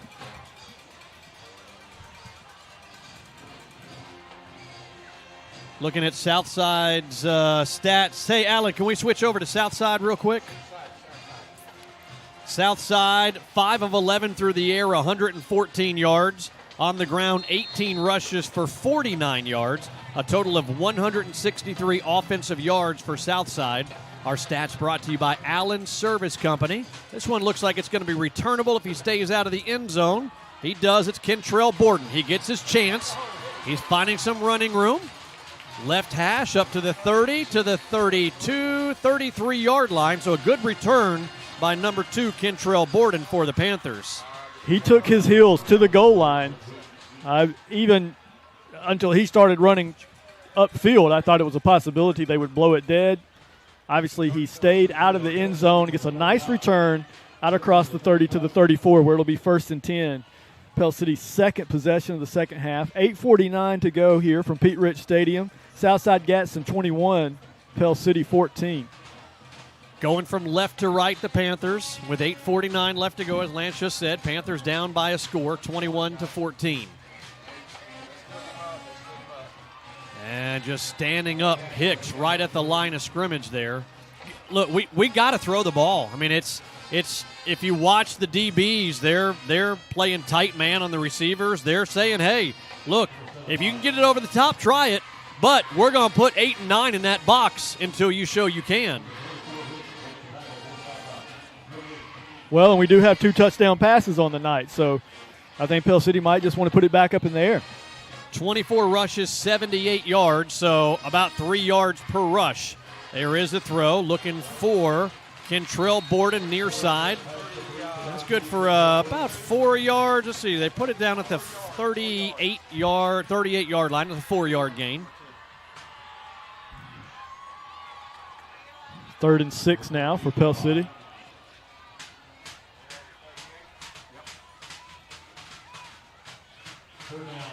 So let's see what we got here. We got Hicks split to the right of Smith in the backfield. Oh, all kinds. Here comes all kinds of pressure. There is the quick throw. He was looking for Caleb Gross. And that's going to be an incomplete pass. There's Coach having a complete willy. I don't know if we're going to catch it or not. But he was having a willy on the referee. It was one of the assistant coaches, not Coach Lee. Wanted a pass interference. He didn't get it, though. Here comes 4th down, and Jake Blackstone out to kick again. Yeah, a lot of frustration from our wide receiver coach.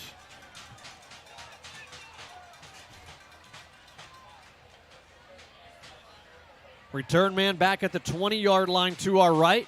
Blackstone up at the 23 to our left.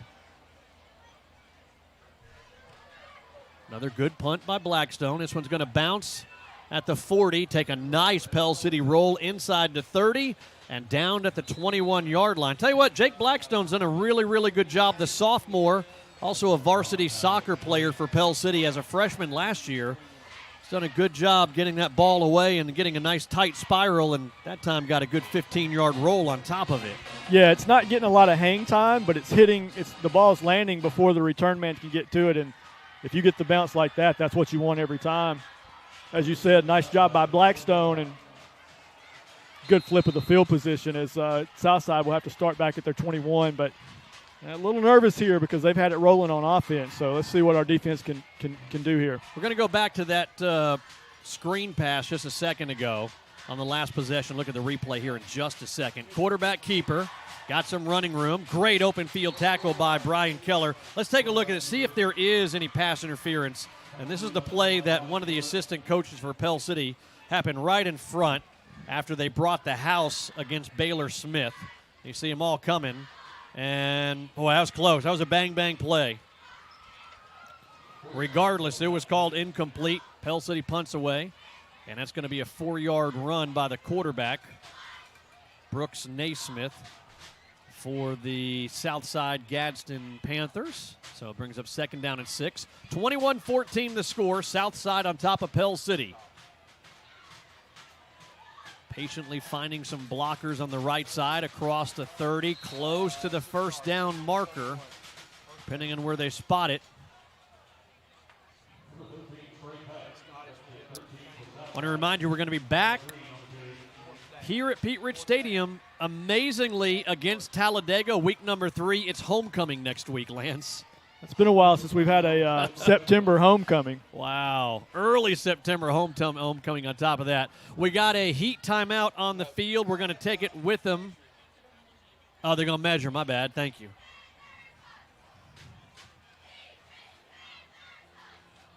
So they're going to bring the chains in from across the way. From my vantage point, going to be short. Surprised they brought out the chains.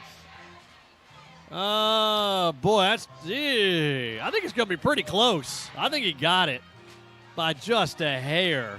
Let's see if we get a look at that zoom in there. It's on Stocks. That camera too. It's Stocks versus Bowman. There we go. I Here say they come. no. I say no. It's short. Let's see. Stretch it all the way out there, boys. And the white hat looks and peeps down, and he said, by the hair on one of Lance Bowman's back, it is short of a first down. You got that one there, LB. I got it. You know what? Rowan was all over it, though. I thought it was I didn't even think it was going to be that close. Alan Rowan made the same hand signal that the official did. So 3rd and inches. 3rd and short. Tell you what would be a heck of a play call here. You're thinking run, right? 3rd and short. You do a little play action, find a little tight end or something. Out of the shotgun, the pistol formation. Now they're loading up the right side there. See if they run back to that right side. And he cuts back. Oh, my goodness. We got a flag, though, down here. This is going to be a dilemma here for Coach Wayne Lee. They lose about a half a yard, so it's 4th and 1 from their own 30. Or do you take the 5 yards and replay the 3rd? What do you do there, Lance Bowman, if you're the coach? It also depends on what the penalty is. If it's a hold, I think you got to take the penalty. If it's the 5 yard, then maybe you got more of a choice. We're going to get the call. False start, so it's a 5-yarder. I like taking the penalty.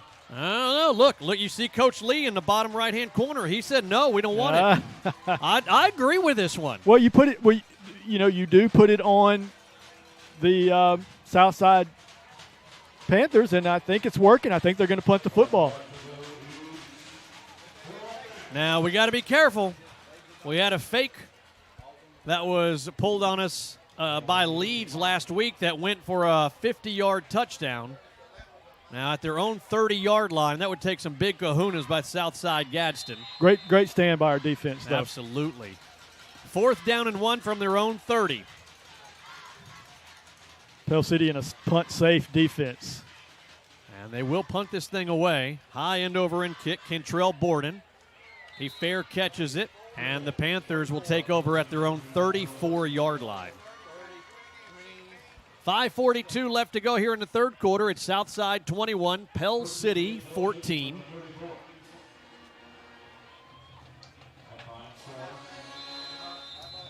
Great job by the defense getting the ball back for the Panther offense, and time to kind of shake the cobwebs off and put a drive together here. We've seen some explosive plays from Pell City both on the ground and in the air. We need to see a consistent drive put together here. Let's see, we got some offense mustering here with 5:42 left to go, down 21-14. Looking at the offense, the numbers so far, we're going to take a look at our stats. Brought to you by Allen Service Company. 6 of 10 through the air for Pell City, 96 yards. 24 rushes for 78 yards. Not what you want to see. You don't want to see a 3-yard per carry average on a team that should be a run heavy and a majority run offense. Now, that yardage is offset by 3 sacks for negative 24 yards.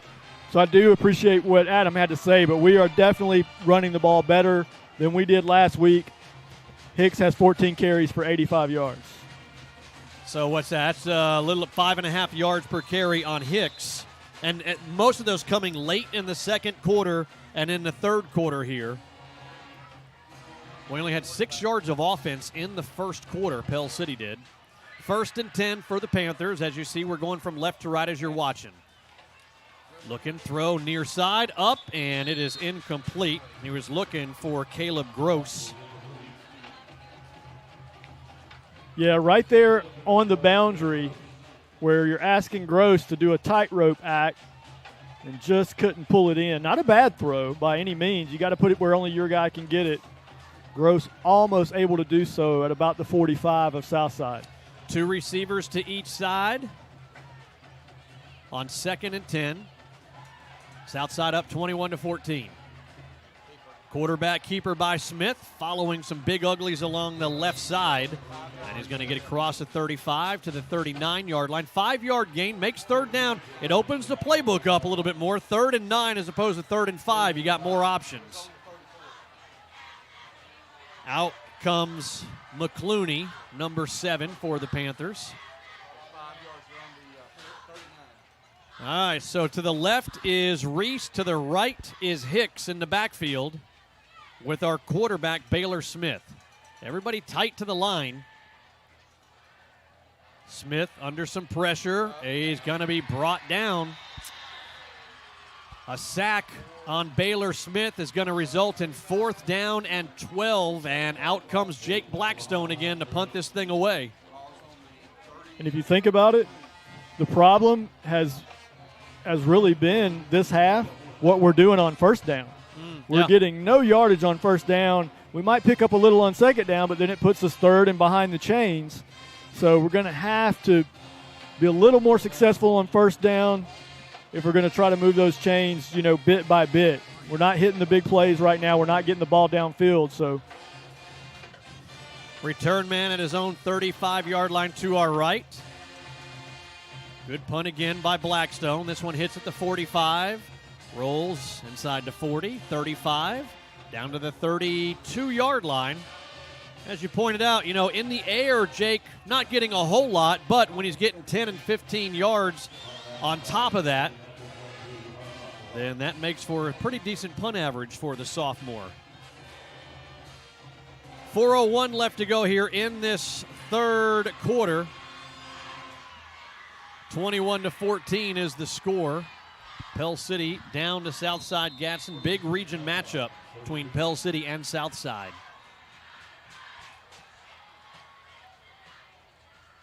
Pell City's defense once again going to be asked to make a stand here, try to get the ball back. 4:01 left to go here in the third quarter. There's a quick pass. Whoa, man, look at how quick. Who was that? That was Drew Sisson. Man, I thought that back had all kinds of running room. Sisson ran him down quickly.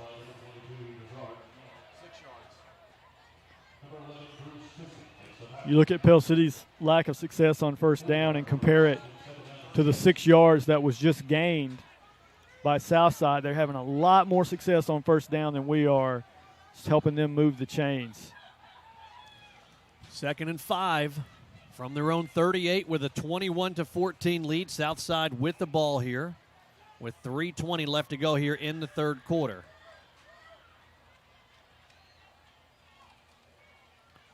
Got some room, got some time. Now he tucks the ball, runs. Diving Panther misses at the 35, across the 40, and on the near side goes out of bounds at the 43-yard line. That's enough for a first down for Southside Gadsden.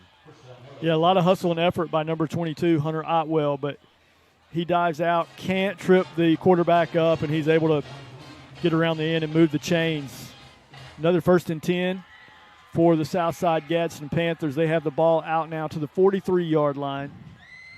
3 minutes to go in the third quarter. Up 21-14.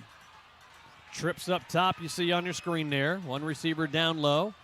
They give to the back, tries to make a cut at the 43, and he slips his way up to the 45-yard line. And that's that part of the field we were talking about earlier in the pregame, right around that from the 30-yard line to our right to about the 45-yard line. It's kind of hard to see, but you kind of see in the bottom right-hand part of your screen there, you can see how it is kind of torn up, and that's about at that 45 is about where he's trying to make that cut.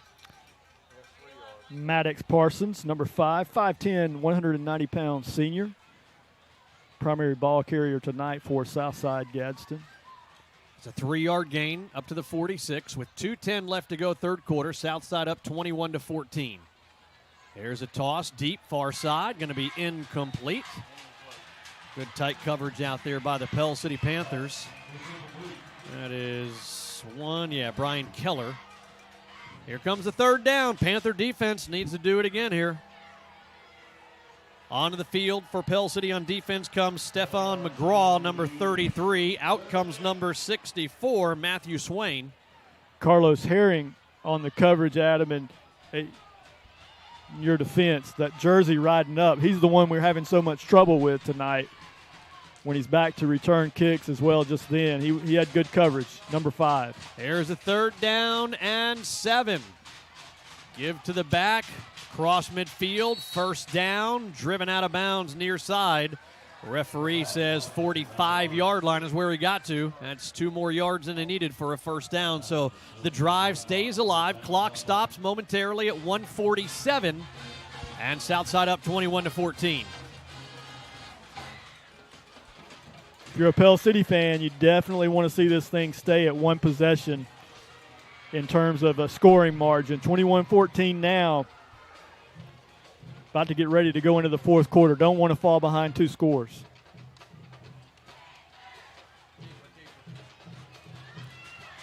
Running right side, big hard hit there by the Panther defender. Number 22, Hunter Otwell, again with another tackle tonight. Hey, the trio last week of Hunter Otwell, Riley Searles, and Drew Sisson. Those 3 guys just had phenomenal games last week on defense. And again tonight, all 3 of those guys all over the field. It's a 3-yard gain, brings up second down and 7 at the Panther 43, the Pell City Panther 43. Right at 1 minute left to go in the third quarter. Southside up 21-14. Give to the back, lowers his head at the 40. Down to the 43-yard line. Maddox Parsons, very patient. Waits for it to develop. Good vision. Keeps it north and south. Doing a nice job. Bring up third and short now for Southside. Another big third down. Let's see if the and this is kind of no man's land. Too far for a field goal. Do you punt it? If the Panther D can hold him here on third, let's see if we can put him in that scenario. 30 seconds left to go in the third quarter. Out of the shotgun formation on third and a long 2. Ooh, and I think we're going to put him in that scenario. About a half a yard short of the first down at the Pell City 36-yard line. And that's going to bring us to the end of the third quarter. We're going to take a timeout. So as we go to the fourth quarter, it is Southside 21, Pell City 14. You're listening to Panther football on 94.1 FM The River. Your exclusive Bobcat dealer for East Central Alabama is Bobcat of Gadsden, and they're a full-line Bobcat dealer for construction and agriculture. They specialize in parts, service, sales, and rentals. And right now they have up to $3,000 in rebates on new purchases and great financing rates. Bobcat of Gadsden, same-day delivery on rentals, factory-trained service technicians, and they're ready to serve you. Call 256-563-4001. Finally ready to buy my first home after renting for the last several years. As I started my search, I got overwhelmed by how many websites and confusing listings there are. That's when I found the experts at ERA King. To me, ERA means expertise, reliability, and activity. I depended on them to find a home in my budget, and they didn't stop working until the keys were in my hands. ERA King. To us, it means always doing the right thing for every client. What will ERA mean to you? Find out at eraking.com. Back here at Pete Rich Stadium, Pell City Panther. Why are you spilling Pepsi and stuff all over the place? Want to thank our friends at Buffalo Rock, by the way, as Lance is spilling Dr. Pepper and Pepsi and Mountain Dew all over the equipment here. Buffalo Rock supplying our broadcast booth with all kinds of good stuff, including water, which is healthier for you than that, what you're drinking right now. I hurt your feelings? Pretty bad. All right. Pretty bad. Here we go. We're going to the fourth quarter. Pell City down 21-14. Southside is going to go for it on fourth and about a half a yard from the Pell City 36.5-yard line. Going from left to right now as you watch here on YouTube and Facebook Live. There is a quarterback keeper. Ball's on the turf, and, oh, man, we got a flag on the far side. It's White Hat says Pell City's ball. We need to see what this flag is, though. Or was the referee reaching for his beanbag to show where the ball hit the turf? If you paid more attention to the field rather than criticizing me, you would know he threw the beanbag out there. It's Pell City's ball. All right. No, he threw the flag. Thank you very much. He said he just waved the flag off. I didn't see it. All right, watch right here. I got to prove me right. Watch over here. There's a flag that comes out. I think we're going back to action. See if we got it. Watch. Look at that flag come out there, Lance. I didn't see it. Come on, fat boy. Appreciate Bobcat at Gadsden. Here we go. Pell City takes possession. Stop. Turn around. You got some snacks coming. coming. My gut. You got some snacks coming. Got to call the play. First down and 10 for Pell City after the recovered fumble. And the flag was waved off. In motion, here comes Borden down low with Smitty. One receiver up top. Again, they're putting all kinds of pressure on Smith. He dumps it off to Day-Day. Day-Day picking up the block at the 45. Here's a flag back behind the play, trailing where the big uglies are all at. Going to be enough for a first down, but we've got to see. It's going to be a hold against the Pell City Panthers. Boy. Fried Oreos? You're the man, Michael Glidewell, bringing us some fried Oreos from the Sugar Shack over there. Thank you, Sugar Shack people. Hello, everybody. I don't know. They're watching the game over there. Hey, what about Diet Boy? I can have one, man. Look, this guy's waistline is fried Oreos, Scott Elliott. I'm up here looking at fried Oreos just to my left. Here we go. Let's reset everything on the call against Pell City. It's a 5-yard penalty, 1st and 15 for the Panthers from the Southside 31. Looking to throw deep. Here's a flag, probably not good for Pell City, and luckily Smith short-armed that thing before he was trying to get it to Kentrell Borden, or else that would have been going the other way. Speaking of going the other way, that's what's happening to our offense right now. Day-Day says it's against. Now Day-Day is pointing. Yeah. Okay, great. Day-Day's right. Yeah. It's going to be an illegal hit to the face mask, and that's going to be a nice 15-yarder. That should give us a first down. Let's make sure it's going to be enough.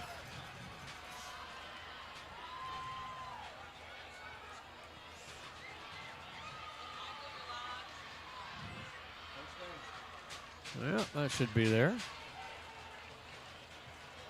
So we'll take it however they come. That will be a Main Street Drugs and Gift Shop first down.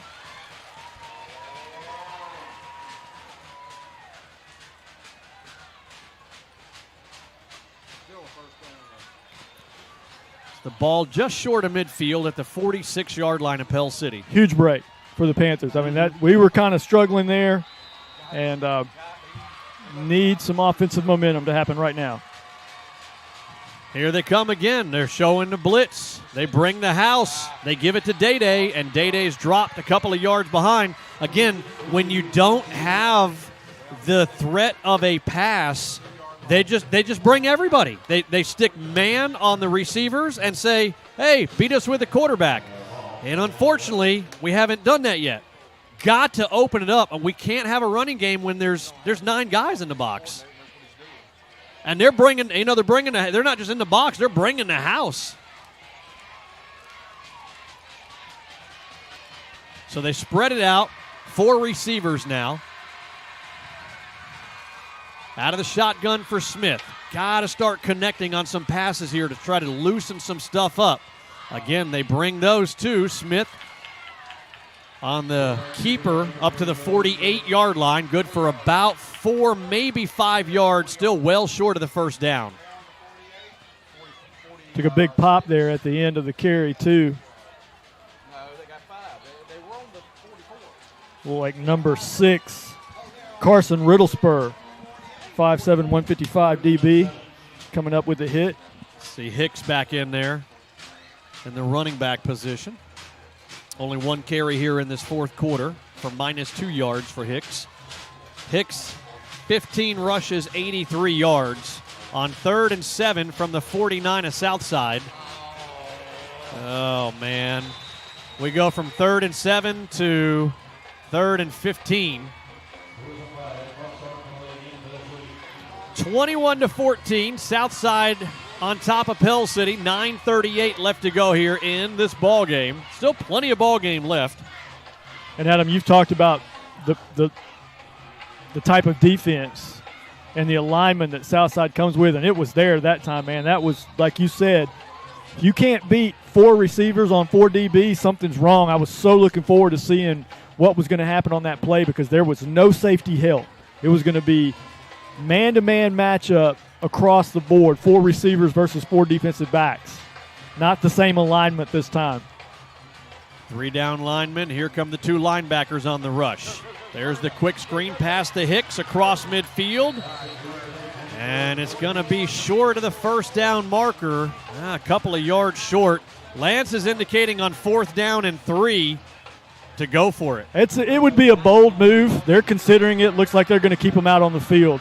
I would at least try to draw him off. Yeah, at least a hard bark to see. On 4th down and 3, Southside up 21-14, 8:44 left to go. Boy, you can hear the band for Southside firing up over there. I thought it was a train.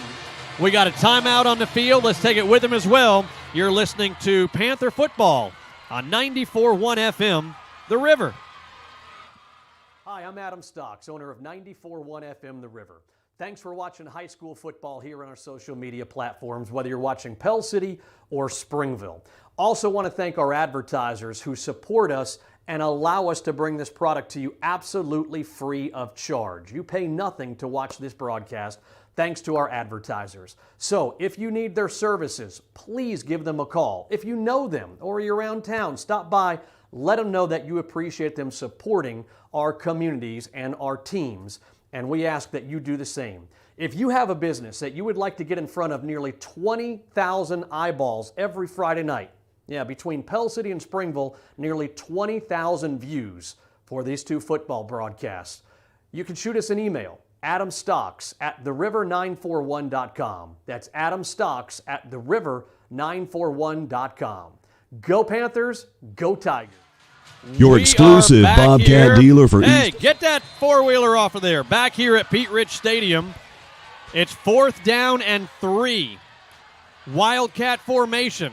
The direct snap to Hicks. 1st down and more.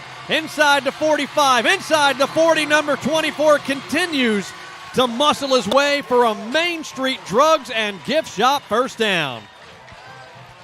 So nice to see number 24, Quentin Hicks, bounce back, had a tough game last week.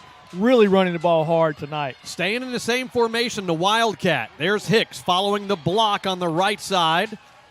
Down to the 35-yard line. That's a 4-yard gain. That's a tremendous first down call. Absolutely. And they're staying, looks like they're staying with the same personnel out on the field and going to hurry up. I'd do it till they stopped it, to be honest. Yeah. 2nd down and 7. Panthers down 21-14 against Southside. Again, look at all 11 players all jumboed in the box. This time it's the direct snap to Caleb Gross. Gross gets inside the 35 to the 34. 3rd down and 4 scenario. We just saw the single wing, which is what the Wildcat is. We just saw some 1920s, 1930s football. Everybody. It was 11 on 11 inside the box. No wide receivers, no deep safeties. It was just a collection of bodies with Pell City trying to run that Wildcat formation. Big 3rd down here. And we got a timeout on the field. We're going to keep it here. How are we doing on this list, by the way? Do you know? So? All right, we're good. Okay, we're going to keep it here. 7:20 left to go here in this ball game. Southside is on top of Pell City 21-14 here in the 4th quarter. I know on the screen it says 3. No, it says 4. Want to give a shout-out to everybody watching on Facebook and on YouTube. Stay with us, folks. We got a good one. 7:20 left to go, and Pell City trailing Southside 21-14. But Pell City on the move. Got the ball down inside the 35.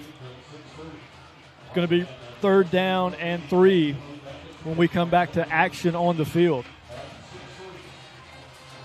Yep, coming out of the timeout here, Pell City and Springville. Big 3rd down. A very sputtering offense. First quarter, Pell City had 6 total offensive yards. Really good 2nd quarter. 3rd quarter, So far, halfway through the 4th quarter, They put Smith back out there. Baylor Smith at quarterback. Out of the shotgun. Again, they're showing, look at everybody they're bringing. They're saying, beat us. And the quarterback draw doesn't do it. And here comes a 4th down. Do they go for it on 4th? I think they do. Look, here come the linebackers. Here comes Drew Sisson. Here comes Hunter Otwell. Out comes Baylor Smith. I think we're going to run Wildcat again with 24. Yeah, I think 24 needs to be the Wildcat direct snap. Not Caleb Gross, but number 24. I'll tell you what, if they got something in the bag of tricks where 24 throws the ball to a tight end or something, it would fake everybody out. Again, 11 defenders right there. There goes 24, and there goes a turnover on downs. Well short of the 1st down marker. Still time, y'all. 6:39 is what's on the clock right now. It stops as we have a change of possession. Southside gets the ball at their own 32-yard line. So they have a long field still in front. Pell City got the push. They won the battle at the line of scrimmage. And it was the play went forward, just not quite enough.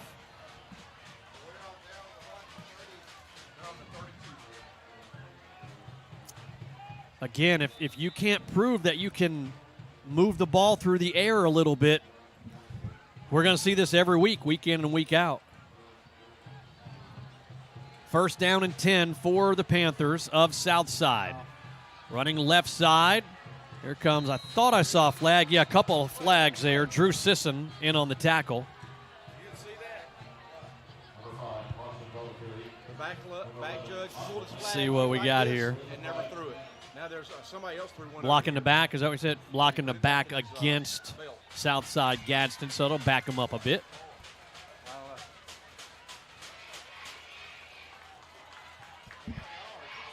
Want to remind you, we're going to talk to Coach Lee at the end of the ball game. Hopefully we're talking about good stuff. Talking about a come-from-behind victory in the 4th quarter, maybe even some overtime. We got to hold them on D, and we got to get another score up on that scoreboard in the next 6:32, though. That play there helps, no doubt. They're 1st and 20 now. One receiver split way down low by himself. One up top. Ball's on the turf. And as the quarterback tries to grab it off of the turf, the knee hits the ground. So they're second down. They're going to lose some more yards, about 4 more yards back to the 15-yard line. Yeah, just what Pell City needed.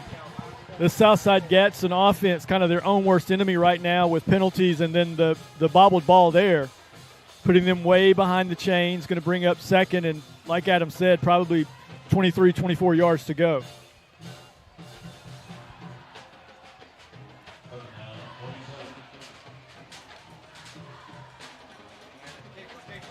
Quarterback looking to dump it off to the running back out of the backfield, hit hard at the 20-yard line. First guy on the scene, number 37, Isaiah Bossy. Still about a 4-yard gain. Big third down and long. Third and about, 21 it looks like. 5:42 left to go here in the ball game. Panthers of Pell City down 21-14. We got a timeout on the field. Looks like Pell City calls a timeout. We'll take it with them as well. It's Panther football on 94.1 FM, The River. Finally ready to buy my first home after renting for the last several years. As I started my search, I got overwhelmed by how many websites and confusing listings there are. That's when I found the experts at ERA King. To me, ERA means expertise, reliability, and activity. I depended on them to find a home in my budget, and they didn't stop working until the keys were in my hands. ERA King. To us, it means always doing the right thing for every client. What will ERA mean to you? Find out at eraking.com. We're back here at Pete Rich Stadium. The Pell City Panthers are down 21-14 with 5:42 left to go here in this ball game. And it's a big third down and long for Southside. Third and every bit of 20, maybe 21. The ball back at their own 20-yard line right here. Lance, you know, in the first half we had our defense out there where we had some third and long scenarios and they were able to complete some passes, and we got to make sure we make them punt it away here. No question. If you can't stop them on 3rd and 20, I mean, it kind of puts you in a position where, you know, do you deserve to have a chance to win the football game? So big defensive possession, big defensive play right here for Pell City. See everything stacked down here, down to the right side of the offensive line. Looking like he wants to throw back across the other side of the field. It's going to be intercepted by the Panthers of Pell City. The INT by Drew Sissom, number 11. As we look back on this beautiful replay, trying a little throwback, and it's going the other way. See him, everything looking like it's going to go to the right side to throw back. Look at Drew getting in there. Thank you very much. And we are at the Coosa Valley Mortgage red zone right at the 20-yard line with 5:16 left to go here in the ball game. Pell City down 21-14. You know, just got to be smart here with our play calling. Think about what's been working and not go backwards. I'd be tempted to go Wildcat right off the start here. Don't see 24 on the field. Looks like we got a change in quarterback again. Let's see. Direct snap looked like it may be going to Caleb Gross here out of the pistol. There is the snap. Gross is going to be clobbered a yard behind the line. Didn't have a problem with the call, had a problem with the personnel. I mean, Gross tiptoed to the line of scrimmage there. And I like the call. I just would have gone with Hicks. Yeah, Hicks over on the near sideline. He's got his helmet off on the near sideline on the home side here. I don't know if he's winded, got a little injury. But there is the play action on the fake on end around. Gross muscling his way inside the 15 down to the 14, 13-yard line. Inside that Coosa Valley Mortgage red zone, 3rd and 2. Yeah, that time I was critical of Gross just a second ago. I thought he was a little tentative. That time he really bailed us out because he makes some nice moves without a lot opening up for him, and then used some strength to power the ball ahead for a few more yards. Again, the Wildcat, Gross. Seeing if he can stretch it out. The pass is up, and it's going to be intercepted. Man, he had the first down if he just would have run the ball. Yeah. He just didn't see it. The call was to throw the ball in the back of the end zone, and if he had just tucked it and got the first down, he had it, I think, on the near side. Yeah, I thought he could have gone short with a pass. He could have ran the ball. He had 3 options. I think he chose the worst one there. Yeah, let's see here. Let's watch down low. Well, this is the wrong replay. We'll dig up the correct replay. Hold on a second. Here it is. Yeah, that's it right there. Here we go. Let's see if we can watch this replay right here. Watch Gross. It looks like he had the running room. Right here. Yeah, boy, he had a lot of turf. All he needed was 3 yards right there. So the INT in the end zone puts the ball at the 20-yard line. Give to the lone back with 4:05 left to go here in the ball game. Defense is called upon again, 21-14. Southside over Pell City. We're going to be at about 3.5 left to go in the ball game when we get the next snap on 2nd down and 8. Yeah, and I'm going to, just salute the Pell City defense because they made the play to put us in position to tie the football game. 3:45 left to go. Maybe they have one more stand in them.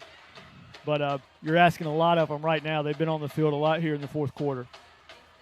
2nd down. Play clock down to 10. They're going to try to drain as much as they can. Out of the pistol. Give to the lone back running right side. Boy, a couple of defenders just not making the tackle. Good hard running by Southside across the 30 to the 30.5-yard line. That's enough for a first down on the run by Maddox Parsons, the 5'10", 190 senior for Southside. Yeah, you got to give him some credit, too. That's tough running. That's just good hard running the football in the 4th quarter. Lots of hands on hips out there on the defense for Pell City. Several of those players playing both ways. A lot of snaps both ways. Yeah, we saw it last week, and for the first time tonight on this possession right here, I'm seeing the fatigue. 1st and 10. Again, just running it. Going far side. Drew Sisson again making that tackle. Drew Sisson playing with some energy right now, some intensity.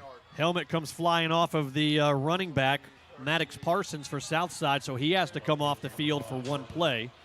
2nd down and 9. The clock at 2:52. Now in motion. I like it. Drew Sisson playing with some nastiness. That's just good, hard football right there. Running sideline to sideline. Southside 21, Pell City 14. 2:35 left to go here in the ball game. Big region matchup here between these two teams. On the play action, quarterback rolling to his right under some pressure.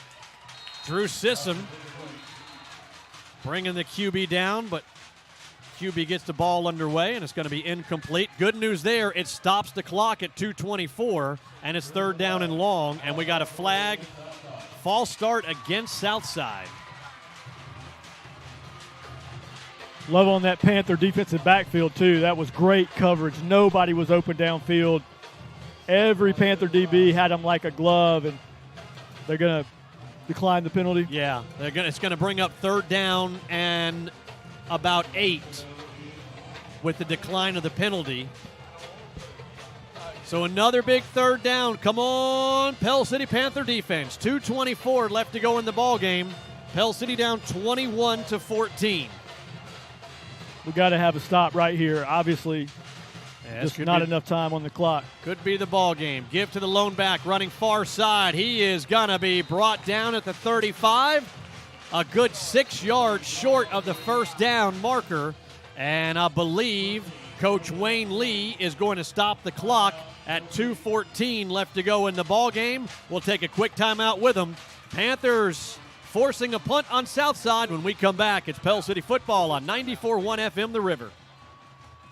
Yeah, pretty sure. Since 2002, State Representative Randy Wood has been serving the people of District 36 with pride and integrity. Randy Wood also knows what it's like to run a small business, having owned and operated Wood's Auto Body Shop for years. And Randy also served in the Alabama National Guard. State Representative Randy Wood, a proud supporter of athletic and academic excellence in Alabama schools. And go Panthers!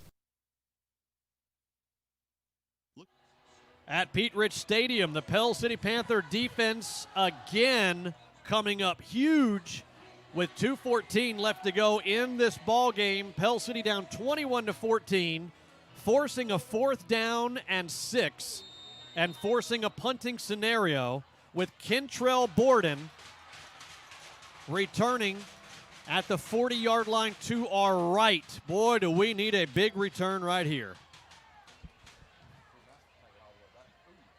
Comes a little bit of pressure.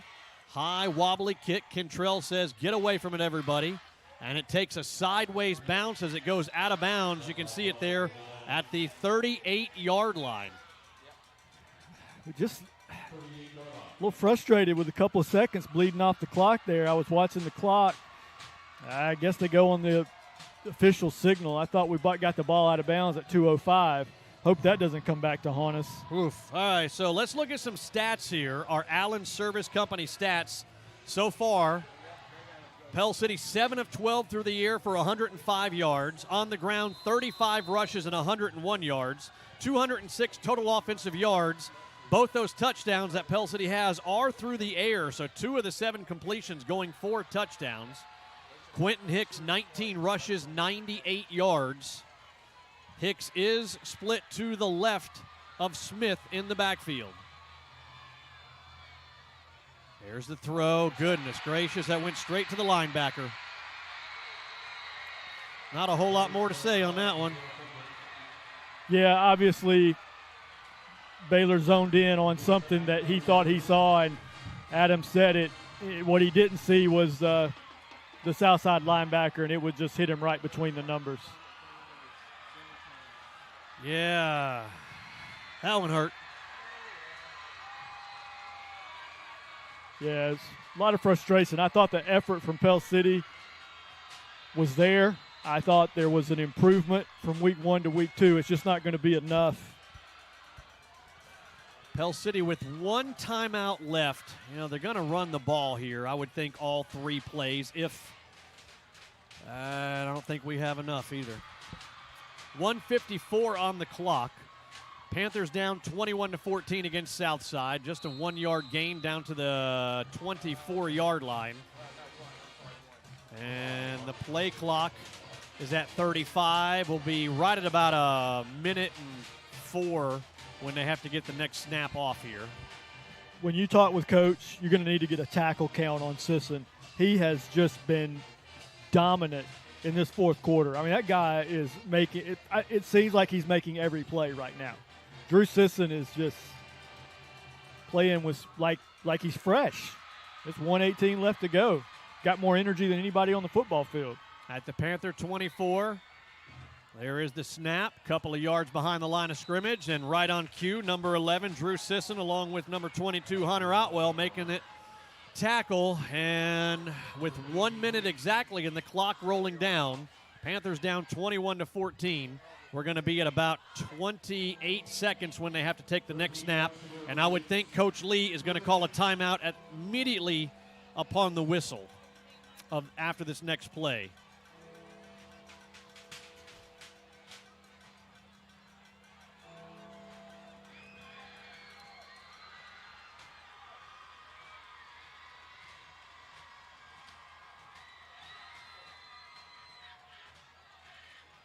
Eating up a lot of clock right there. Down to the 21. And yes, right as the play is whistled dead, the timeout by Coach Wayne Lee. We'll keep it here, y'all. 23 seconds left to go in the ball game. So 4th down. And what's it look like? About 5, Allen? 6. 4th down and 6 for Southside. At the 32-yard line. Too far for a field goal. That's going to be about a 48, 49-yard field goal. 22-yard line, thank you. Sorry. So that'd make it about a 39-yard field goal. A lot of bad things can happen in a field goal.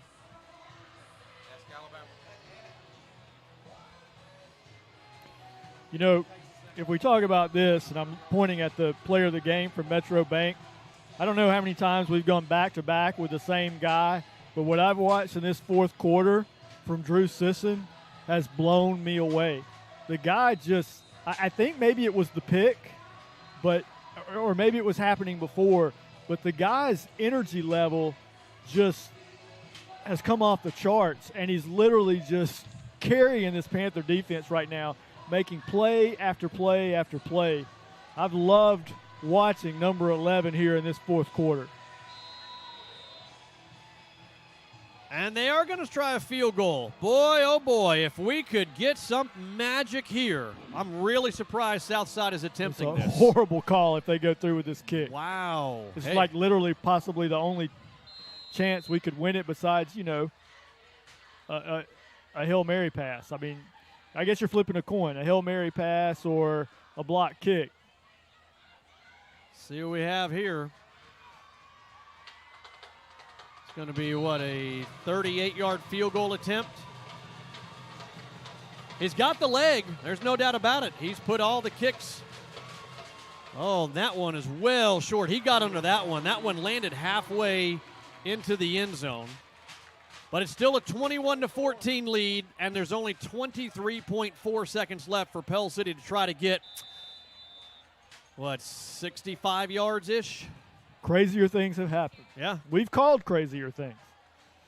So never say never till that clock hits triple zeros.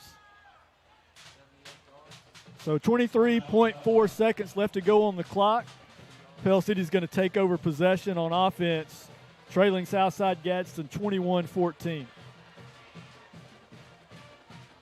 Here's one of the things that hurts us. Do we have anybody that can chuck the ball 40, 50 yards down the field? What do you do if you don't? What have we been beat by before when you don't have that? Bunch of laterals. Or just the hook and lateral. Yeah. Yeah, where was that? Was not Fort Payne. It was Fort Payne. Was it Fort Payne? Yes. Oh, that was brutal. Last play of the game, hook and lateral. Oh, brutal. End of game. Lost on the hook and lateral. What was that, about 6 years ago-ish? Something like that? I don't know. I totally forgot about that play. Thanks for bringing it back up. That's what I'm here for, buddy. Yeah, no problem. All right, so they're going to have a center fielder, a right fielder, and a left fielder.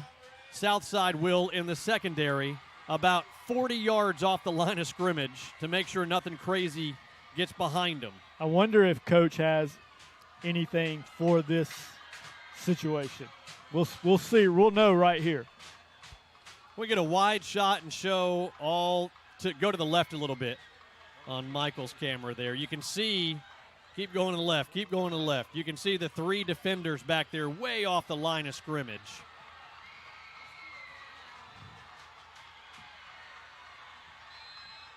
$18 seconds left to go in the ball game. Panthers down 21-14 as Smith tries to throw it.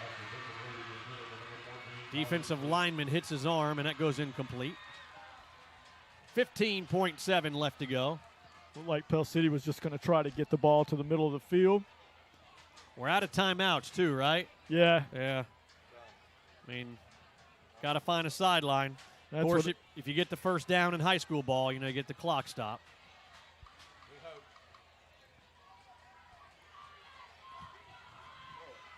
Baylor with just a two-man rush having to scramble around. Pass is complete. He stays in bounds. That's going to be the end of the ball game. The clock is winding down. 3, 2, 1, and that's it. Yep. Couldn't get to the end. Kentrell Borden couldn't get to the sideline there. So Southside, with back-to-back wins and back-to-back region victories against Pell City.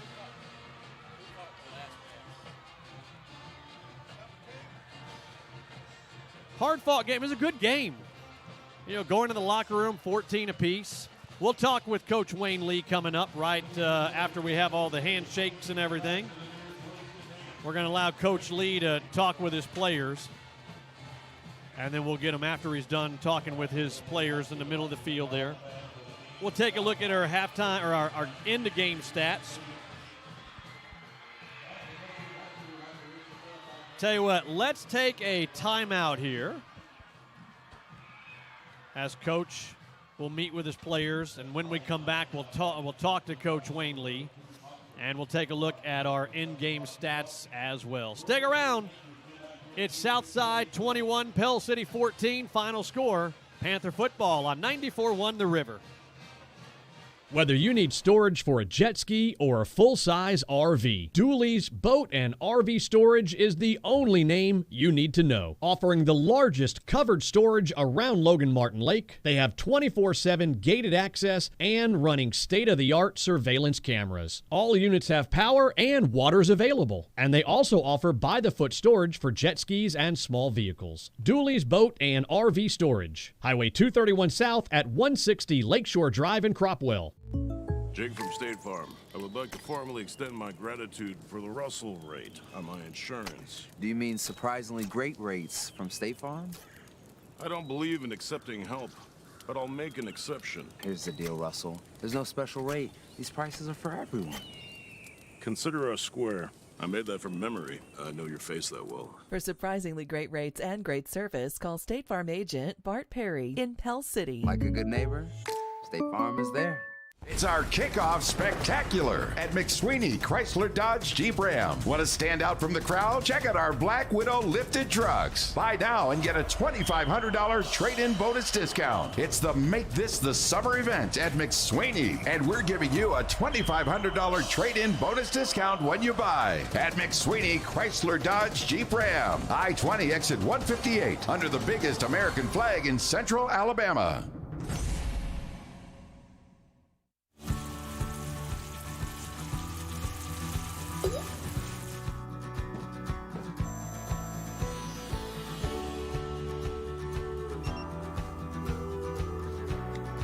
When fire and water threaten your home, hand the cleanup over to the team that stays with you every step of the way in your journey back.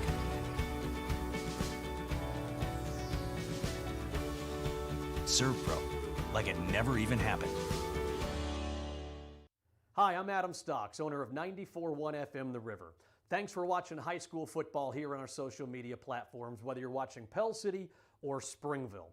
Also want to thank our advertisers who support us and allow us to bring this product to you absolutely free of charge. You pay nothing to watch this broadcast thanks to our advertisers. So if you need their services, please give them a call. If you know them or you're around town, stop by, let them know that you appreciate them supporting our communities and our teams, and we ask that you do the same. If you have a business that you would like to get in front of nearly 20,000 eyeballs every Friday night, between Pell City and Springville, nearly 20,000 views for these two football broadcasts.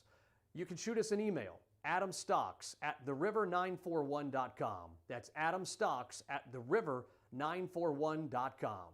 Go Panthers, go Tigers. Back here at Pete Ridge Stadium, home of the Pell City Panthers. It was a tough one, tough loss against Southside Gadsden, tough region loss as well. Final score 21-14. We got our player of the game coming up. I think it was a consensus. Last week we kind of had a battle. This week it was a consensus who was the player of the game. We'll go to that here in just a second.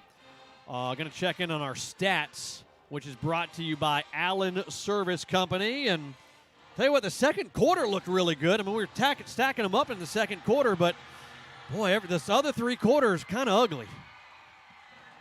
No question about it. I think we're going to go down to Coach here before we do stats, Adam. Yeah, let's do that. They just broke down there, so we'll get Coach hooked up with the headsets and the microphone, and we will be talking with him. All right, Coach, you got us all right? Yes, sir. Man, that was a tough loss right there. It was second quarter offense came together. The other three quarters, I guess the question is, what's happening with the offense? Yeah, good. That's a very good one right there. We talked about it at halftime. Hey, momentum had swung our way. We got the opportunity to come out and take this game, and go. And we come out and put it on the ground right there, backed up about the 20-yard line, and they go score. I mean, that's asking a lot to get that stop right there. But, we just can't. I mean, I'm getting tired of saying this over and over again. We got to quit making these mistakes. I mean, we can't put the ball on the ground. We can't turn it over. We got to give ourselves a chance to win. Coach, I know it's a team sport, and I know you're in with it on both sides of the football. It seemed like your offense did make strides. We saw improvements in the run game. We had 2 touchdowns through the air. But in the second half, it seemed like your defense tried to give your team every chance to win, and Drew Sisson, it's hard to talk about individual efforts after a loss. I think you're going to see it on film. Guy took over the game in the fourth quarter. Yeah, I mean, again, we kept shooting ourselves in the foot, putting the defense back out on the field, and they kept coming up big for us. We got, he gets the interception down here. We got to go put that ball in the end zone. We can't turn around and turn it back over. That was our opportunity right there to go tie this ball game up, and then let's go win it. And excuse me, those are the plays we got to make if we're going to win. Hey, I'll let you cough a little bit here. I'll turn the mic off if you need to cough. But we saw some Wildcat tonight for the first time in game number 2. We're going to see a little bit more of that? Absolutely. And we'll have to add a little bit to it right now. I mean, it was the same play, just pounding big man up in there. We'll add a little bit extra to it, but that puts a lot of big bodies out there, and change the momentum up a little bit. See if we can't pound it up in there a little bit, and then come back out in our regular offense. All right, Coach, grab yourself a Ricola, man. We'll see you next Friday against Talladega. Thank you, guys. Thanks, Wayne Lee, head football coach of our Pell City Panthers. Again, the final score 21-14, Southside over Pell City. So. Let's take a look at those stats here, brought to you by Allen Service Company, our in-game stats. Baylor Smith, 8 of 14 through the air for 108 yards, had 2 pretty touchdown passes in the first half. Adam, we saw him not have the same type of second half, and then when the pressure really got on, Pell City began to mix and match things. We saw Baylor have trouble being effective. We saw some Wildcat, had mixed reviews on that. And then, of course, that last opportunity, Baylor just sometimes you get locked into a receiver. You just bypass the linebacker, cut right in front of the football. So 8 of 14, 108 yards, 2 touchdowns, 1 interception. When we look at the running game, well, first of all, let me talk about who caught those passes. 3 catches for 36 yards and a touchdown for Kentrell Borden. 3 catches, 62 yards for Colin Smith. 1 catch for 1 yard out of the backfield for Hicks. Those are the guys the ball went to. Smith and Borden both getting touchdowns. On the ground, it was a large dose of Quentin Hicks, 19 carries for 98 yards. Reese had 7 carries for 17 yards. Gross had a couple of carries for 7 yards running the Wildcat. Again, an improvement. 35 carries for 101 yards, 209 yards total. An improvement, but not enough to win the game for Pell City. Yeah, our stats brought to you again by Allen Service Company, and we appreciate all of our great advertisers there. You're seeing some Wildcat right there with Quentin Hicks. That was, I think early in the fourth quarter, maybe midway through the fourth quarter, moving the ball. All right, so player of the game. We got one more. All right, we got one more? No? We're going to watch this one? All right, let's watch this one. Oh, it's a touchdown pass right here, isn't it? Here's this sweet touchdown pass. This one going to Kentrell Borden. I mean, right between, look at him split those 2 defenders. Safety trying to come over the top as well, trying to help. And that was a beautiful pass there by Baylor Smith to Kentrell Borden. All right, I'll let you do the honor with our Metro Bank player of the game. Well, I think I made it obvious. I almost started a fan club in the fourth quarter. I was talking to Coach about it. It was all you last week. I was kind of tracking with number 22, Hunter Otwell, but I've joined your team. Drew Sisson just balling out there. He is our Metro Bank player of the game, and we'll show his interception here on the highlights. Yeah, see him coming up from that linebacker position right there, number 11. Thank you very much. Interceptions get the publicity and the notice in the papers, but it was just hit after hit, tackle after tackle. It was the dirty work the kid was doing that impressed me so much. And so back-to-back weeks, we give the Metro Bank player of the game to Drew Sisson. Yeah, so good plays there. Thanks to Tiffany doing a great job with all of our production and replays and everything. It's crazy up here. If y'all could we need to stick a camera behind us to show everything and what all is going on here. Again, there's another replay, big play by Drew Sisson there late in the ball game, which was forcing them to attempt that field goal, which they missed. And then, unfortunately, Pell City couldn't do anything on that last drive on offense. But congratulations, Drew Sisson, wearing number 11, our Metro Bank player of the game. Want to thank all of our great folks up here, Alan Rowan, David Birmingham, doing a great job with stats as always. Stats add so much to the ball game. Want to thank them. Also want to thank my son Michael, doing a great job on camera one. My wife recruited her, Karen, literally on the fly. Hey, camera 2 guy didn't show up. Honey, what are you doing right now? And so she filled in nicely. Thank you. It is a family affair up here. Tiffany doing a great job. All the production that she's done behind the scenes and what you see on the television as well. We appreciate Tiffany. And there's Lance. Kind of like, remember Gilligan's Island Season 1? They didn't give Marianne or the professor anything. And the rest. And then there's Lance. Man, I put up a lot with you. I carried you. My back's hurting. That's because I'm fat right now, man. I ate that Oreo, by the way, too. You're giving me a hard time, and you had me doing play-by-play in the first quarter. Like I said, there should have been a camera behind us to show exactly what was going on, especially in that first quarter. It was a tough start to the night, for sure. It was. So we're going to be back here at Pete Rich Stadium next week, week number 3, against Talladega, and amazingly, it is going to be homecoming here at Pete Rich Stadium for the Pell City Panthers. Crazy this early in September, but it will be. So looking forward to that. We'll have all the homecoming festivities and all that good stuff for you. And then after Talladega, man, the last 7 games, we hit the road 6 out of the last 7. So we're going to get our per diem going those last 6 of 7 games there. Lance, great job as always, man. Absolutely love you. You know that. Yeah, and I appreciate you. You mentioned needing a camera. I mean, Adam Stocks is up here trying to run 2 studios from one location and be a producer and an engineer as well as call this game tonight. So it was my pleasure to help you out for a second. A lot of fun, tough to lose. I saw improvement. It's going to take a lot more, though. Yeah, offense. That's the biggest thing. The defense, I think, is pretty close to where it needs to be, in game number 2. But we have to find a passing game, or else every team we play is just going to stack that box and say, all right, beat us. The defense is doing enough to keep us in football games. You would be amazed if you look at statistics of winning percentages when games are in the 20s, meaning if you score above 20 and keep your opponent below 20 versus flipping that around, it's amazing what happens in terms of wins and losses. We're there on defense to keep us in ball games. We've got to figure out a way to get 3 scores on offense. Yep, absolutely. Maybe we can find the remedy between now and next Friday at 7 o'clock. We'll be back on the air about 6:15 next Friday, live from Pete Rich Stadium. Again, homecoming, taking on the Talladega Tigers on the other side of the Stimley Bridge. They'll be coming down 34. So looking forward to that one. Again, thanks to Michael and Karen, Tiffany, Alan, David, and, of course, we can't forget our man Mins on the sideline, the Whacker Man, and Scott Elliott. Almost left Scott Elliott out. He would be mad at me. That's going to wrap it up. I'm Adam Stocks. Thanks so much for checking out Panther football here on